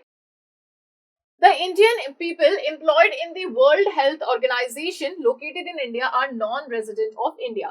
देखो, इंडियन पीपल, इंडिया के लोग कहाँ पे एम्प्लॉय है बच्चों? Employed in world WHO located in India. India के लोग हैं, WHO में काम कर रहे हैं, जो कि इंडिया में लोकेटेड है, तो क्या ये यहाँ के नॉन रेजिडेंट हो गए? बिल्कुल फॉल्स है यार। क्योंकि क्यों फॉल्स है? इंडिया के तो लोग हैं, WHO जो कि इंडिया में सिचुएटेड है वहीं काम कर रहे हैं। तो जैसे अब अपन इंडियन हैं, अपन अपने ऑफिस जाते हैं, अपन तो क्या मतलब, आप तो स्कूल जाते होंगे, आप जैसे आप स्कूल जाते हो, मैं ऑफिस जाती हूँ, तो यहाँ पे क्या हो रहा है कि यहाँ पे मैं इंडियन हूँ, मेरे इंडिया में ये ऑफिस सिचुएटेड है, मैं उस ऑफिस में जा रही हूँ, तो मैं नॉन रेजिडेंट कैसे हो गई? This is wrong. So the Indian people employed in WHO located in India are normal resident of the India, ठीक है। Depreciation is added to gross domestic income to obtain national income। national income निकालने के लिए क्या हम depreciation को gross domestic income में add on करते हैं? False। national income निकालने के लिए हम क्या करते हैं? हम NFIA को करते हैं। So depreciation is subtracted। वैसे तो depreciation यहाँ पे subtract हो जाता है gross से, ठीक है, gross domestic income to obtain national income. और यहाँ पे मेन रोल कौन प्ले करता है बच्चों? NFIA, net factor income from abroad, जो कि हम ऐड करते हैं डोमेस्टिक के अंदर नेशनल इनकम निकालने के लिए, okay. So next is scholarship given by the government of India is included in national income of India. अब देखो, स्कॉलरशिप जो कि गवर्नमेंट देती है, ये भी यूनिलेटरल है क्या? इसको नेशनल इनकम में एड ऑन होगा, करना होगा? नहीं करना होगा, क्योंकि ये भी एक तरीके का क्या है, ट्रांसफर पेमेंट है। So this is false। Scholarship given by the government of India is not included in national income। अब इसको हम national income में बिल्कुल include नहीं करेंगे, because scholarship is a transfer payment। क्योंकि scholarship क्या है, एक तरीके से transfer payment है, okay। Depreciation is the basis of difference between the domestic income and national income। देखो, हमें अगर नेशनल इनकम और डोमेस्टिक इनकम के बीच का डिफरेंस निकालना है, तो उसके लिए डेप्रिसिएशन बेस है। क्या ये आपका करेक्ट है? क्या ये आपका करेक्ट है? बिल्कुल तो नहीं, ये भी बिल्कुल करेक्ट नहीं है। The basis difference between domestic income and national income is NFIA। इनका जो बेसिक मतलब बेस जो है इन दोनों के बीच का डिफरेंस निकालने का, वो क्या है? NFIA है, ठीक है, डेप्रिसिएशन नहीं है। डेप्रिसिएशन किसका है? ग्रॉस का और नेट का। So domestic product can be more than national product. क्या डोमेस्टिक प्रोडक्ट नेशनल प्रोडक्ट से ज्यादा भी हो सकता है? तो ऑफ कोर्स हो सकता है। When NFIA net factor of income from abroad is negative, जब आपका NFIA क्या हो? नेगेटिव हो, ठीक है। So domestic product would be more than the national product. जब आपका NFIA नेगेटिव में हो, तो अपना जो डोमेस्टिक प्रोडक्ट है वो ज्यादा होगा। Define the concepts of value added. Value added का कॉन्सेप्ट आपको समझाना है। So it refers to addition of value to a thing with view to generating income. यानी कि किसी भी चीज में जब हम वैल्यू ऐड करते हैं ताकि वो इनकम जनरेट कर सके, यही क्या कहलाती है बच्चों? आपकी वैल्यू एडेड कहलाती है। Exports are included in the estimation of national income. National income के एस्टिमेशन में जो एक्सपोर्ट है उसको ऐड करते हैं, तो बिल्कुल करते हैं। अब क्यों करते हैं? बिकॉज एक्सपोर्ट किसका पार्ट है? गुड्स एंड सर्विसेज जो कि प्रोड्यूस हुई है हमारे यहाँ पे, और जो कि क्या कर रही है, हमारे डोमेस्टिक टेरिटरी में प्रोड्यूस हुई है और वो बाहर जा रही है, ठीक है। तो वो भी प्रोड्यूस कहाँ पे हुई तो हमारी डोमेस्टिक टेरिटरी में ही है ना, तो दिखती सी बात है, इसको हमारी इनकम में तो हम एड ऑन करेंगे ही। So because exports are the part of goods and services produced within the domestic territory of a country, that's why we add exports into the national income। Retirement pensions are included in the estimation of national income. देखो दो तरीके की pension होती है, एक होती है retirement pension और एक होती है ओल्ड एज पेंशन। इसमें भी कंफ्यूज नहीं होना है। जो ओल्ड एज पेंशन होती है ना बच्चों, ओल्ड एज पेंशन, ये कभी भी नेशनल इनकम में इंक्लूड नहीं होती है, लेकिन रिटायरमेंट पेंशन हमेशा इंक्लूड होती है। सो ये इंक्लूड होगी because retirement pension are the kind of deferred wage, क्योंकि एक तरीके का क्या है, ये एक फ्यूचर पेमेंट है। डेफर्ड वेजेस यानी कि ऐसा वेज जो कि फ्यूचर में दिया जाता है, ठीक है। सो ये नेशनल इनकम में इंक्लूड होता है। Old age pension national income में इंक्लूड नहीं होती है। Festival gifts to employees are included in the estimation of national income. अगर किसी को मतलब कोई किसी ऑफिस में एम्प्लॉयज को अगर फेस्टिवल गिफ्ट्स दे दिए तो क्या वो नेशनल इनकम में इंक्लूड होगा? तो फॉल्स, ये तो बिल्कुल भी नहीं होगा, ठीक है। So it will not going to include in the national income because gifts are transfer payments. क्योंकि गिफ्ट्स क्या होते हैं, चाहे किसी भी तरीके की गिफ्ट्स हो, gifts and donations are like the transfer payments. और ट्रांसफर पेमेंट्स जो होते हैं वो कभी भी एनआई में इंक्लूड नहीं होते हैं। So leisure is not included in GNP. Gross national product के अंदर लेजर जो है वो कभी भी इंक्लूड नहीं होता है, तो बिल्कुल ट्रू है। Leisure is not included in GNP because it does not involve renting to any factory services. क्योंकि यहाँ पे क्या होता है कि किसी भी तरीके की फैक्ट्री सर्विसेज से ये रिलेटेड नहीं है, ओके, इसलिए इसको हम इंक्लूड नहीं करते हैं।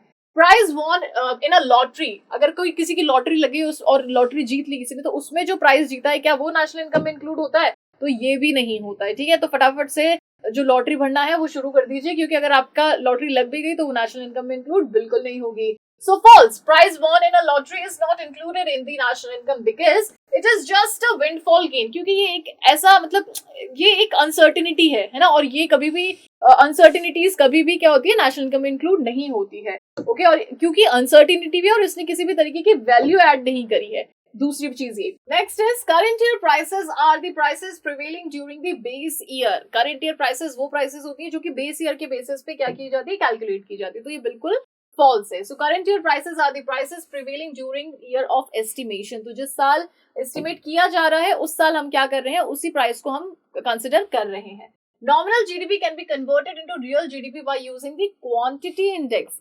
नॉमिनल जीडीपी को अपन किस में कन्वर्ट कर सकते हैं, रियल जीडीपी में कन्वर्ट कर सकते हैं by using quantity index. So is it true? No. Nominal GDP can be converted into real GDP by using which index? Price index. Quantity index की तो हमने बात ही नहीं करी.